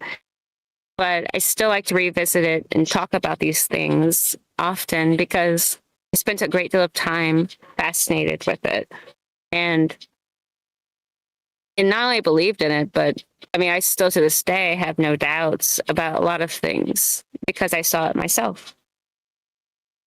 And that's hard to refute when you see things yourself, which is exactly the point. The whole point of this is like, hey, look, what have you seen? How weird is it? Let's talk about it. And again, I love the origin story, not that the tragedy, that's horrific. I'm sorry to hear that. Regarding that, beyond how you sort of delved into the books and pre or infancy of the internet, I was kind of in that space too of like, okay, so all of this stuff, like we learn from TV, we learn from grandpa telling us stories or whatever it is, right? Then eventually the internet comes and then we're like, well, what do we do with this? And here we are. So the internet was late. Like for me, the internet was way beyond past where the internet was existing and everything. It was going on, but it wasn't so prevalent as it is at all. So like at the time that I was living, it's the era, time is changing so fast, I should say that, but significantly, the experiences that I had young, and it could have been spurred from, I guess, the trauma. I was 3. So, that was not something that's it's subconscious. I remember when I was 17 and I was living up in Montana at the time, and I went to go look out for a psychic. I was looking for this psychic that was talking at the Holiday Inn. And I remember I drove my car out there and everything, and I wound up going there, and it turned out my car broke down on the way there, but I managed to get there. And then she began to I was skeptical, but obviously not enough not to do it. So I went, and I remember that what she was saying, because I didn't even pay the ticket, and I said I just wanted to sit back and hang back in the back and just kind of watch. But she did call me out eventually, and she mentioned some things that were extremely personal, and I don't know if it was for show or not, but it was fairly accurate, and it was bizarre. And I left there with a completely different perspective, and I just kept on chasing that over and over again for years. And just trying to get back to, trying to understand that maybe it would answer some things. Kids are oftentimes not sure who they are to begin with, but it helps a lot if they think that they don't have a clear picture of their past, if they think they can piece it together. And I was chasing that, of course. And, but in the midst of all of that, I drifted off quite far into a lot of ideas. And I was not afraid of taking risks in belief systems or, anything of the kind, just because I'd seen such varied belief systems prior to that, maybe you'll find something there, and kind of searching. It's a very dangerous place to be. But I made my way through it, and I found a lot of things that were very interesting, and I remained distant. And I took a lot of the information in, and I was able to, just kind of make something for myself of what I thought of things. And it was best for me anyway to sort of take all of that and process it. And eventually over time, the paranormal itself, I believe that it exists, and there is a great deal of detail to it. All the historical research, and when I was going through school and everything, I was fascinated by it, and I read a lot about it to such an extent that I began to think that I couldn't find anything new to be said about it. And then you begin listening to the personal stories. Hold my and beer. The things that people well, just like, wanting to hear personal accounts and things that people have to say for their own experiences. And I had, some experiences, but nothing to the kind of what I came across eventually from listening to people's stories and things like that. And then eventually, I have left it behind to some extent, but I keep coming back here all the time to talk about it and listen to people's ideas and what they have to say. And that'll probably never change. Yeah, I have a love for it. I really respect it and honor it. Yeah, cooked in, baked in, as I like to say. And that's exactly the point of this, is that I think these childhood impressions, good, bad, indifferent, all the rest of that stuff, it's still with us. And, back to the imaginary friends and all these things, like, it's one thing, sure, children like to tell tall tales, but also, by the way, when many children in disparate realities are telling the same tall tales, it makes you wonder what the hell's actually happening. And that's why, well, welcome to Troubled Minds. Fire stuff, Jen. You were the best. Thanks for staying up late with us, and appreciate the call. And yeah. Yeah, thank you so much. In that time of dealing with, in the realm that I was in, I was dealing with sometimes, what I wanted to believe was, or wanted to understand about what was going on in the underneath the veil, so to speak. But then I began to realize, especially in the line of work I'm working in right now, like, that in the waking world of humanity, that line is actually, it is truly blurred. And the monsters and the things that we are terrified of, they are existing around us, and there's not a lot of mystery around them. They're living in secret in the realm of humanity. A great deal they are expressed through the realm of humanity. And so that is another thing that I think is really important, is that people need to realize that, like, the things that they fear, they are all around them, and they are many times again. And I think that we are protected by that so much. We are protected from it, shielded from it so much, that people do not realize that the world they are living in, they do become under this sort of illusion through, I guess, popular culture and things of the kind that persuade them to believe that society is correct. There are a lot of things going on, and there are a lot of problems in humanity that are unresolved, and to be cautious about how you encounter them. The same as you would if you were trying to encounter the realm of the dead, or if you were taking risks that way. It is risky out in the world today in the way that we associate with each other. And there's no doubt about that. And I really have to say that because I actually work in the legal system. I'm the felony clerk for the county that I live in. So I encounter a lot of legal aspects of crime and criminality. And the realization about, like, the levels of what is going on with humanity and the whys, the why does it happen? It's complicated, but I think that at the root of it all, we are surrounded by it in some regards to different degrees, and it's just important to keep it in mind. Amen. Well said.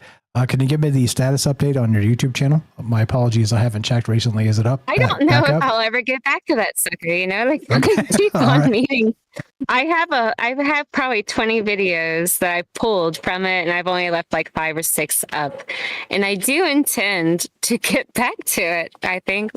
No pressure. I wasn't twisting your arm. I was asking if we should plug it or not, because I don't know if you did everything. I started my new job about a year ago, and I've been really absorbed into it. And so I haven't had a lot of time to really get back to a YouTube channel. but I'm going to. I do think I will. I don't know how it's going to, if it'll be different or what. Cause I have to see where it goes, but I do hope to get back to my channel. Okay. Thanks, Mike, for plugging. Yeah. I will definitely do that. Thanks for the call. You have a great night, and we'll talk to you soon. You're the best. Jen in Missouri, the Arcane Observer, go check out her YouTube channel. Again, at troubledminds.org/friends. Scroll down just a little bit. It is alphabetical, and you will find Jen. It says follow Jennifer here. And it's super easy. Like, I wanted to ask because I knew she hid all her videos at some point and was kind of recurating them to do a thing. But anyway, there you go. She's got a few videos up. Click the thing. Go follow her channel if you have not. It's free. Have I mentioned it's free? Have I mentioned it's free? It's a YouTube channel. Go follow Jennifer right there on the thing. troubledminds.org/friends, or search the Arcane Observer on YouTube. You'll probably find her there.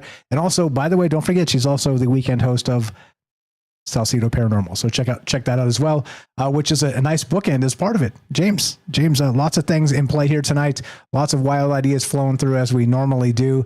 What's your final thought to wrap us up here? How you feeling, my man? Just great call from Jen. Always glad to hear from her. Looking forward to whenever she's able to get her amazing channel going again. But I definitely recommend checking out whatever's there already. And so grateful to have her on my show as well, the weekends. And just great calls from everyone. Thank you for having me. I don't have a lot to say, just it's amazing how there's so many things that, even though we all have had obviously different lives, there's still similarities, and we've all still found things that we've seen and or heard things that don't fit with the general idea of what reality is supposed to look like, and you can take that in all kinds of directions, and that's part of, I think, what has brought us all together, which is amazing. And thank you for letting me sit in, and looking forward to next time. You're the best. Glad to have you.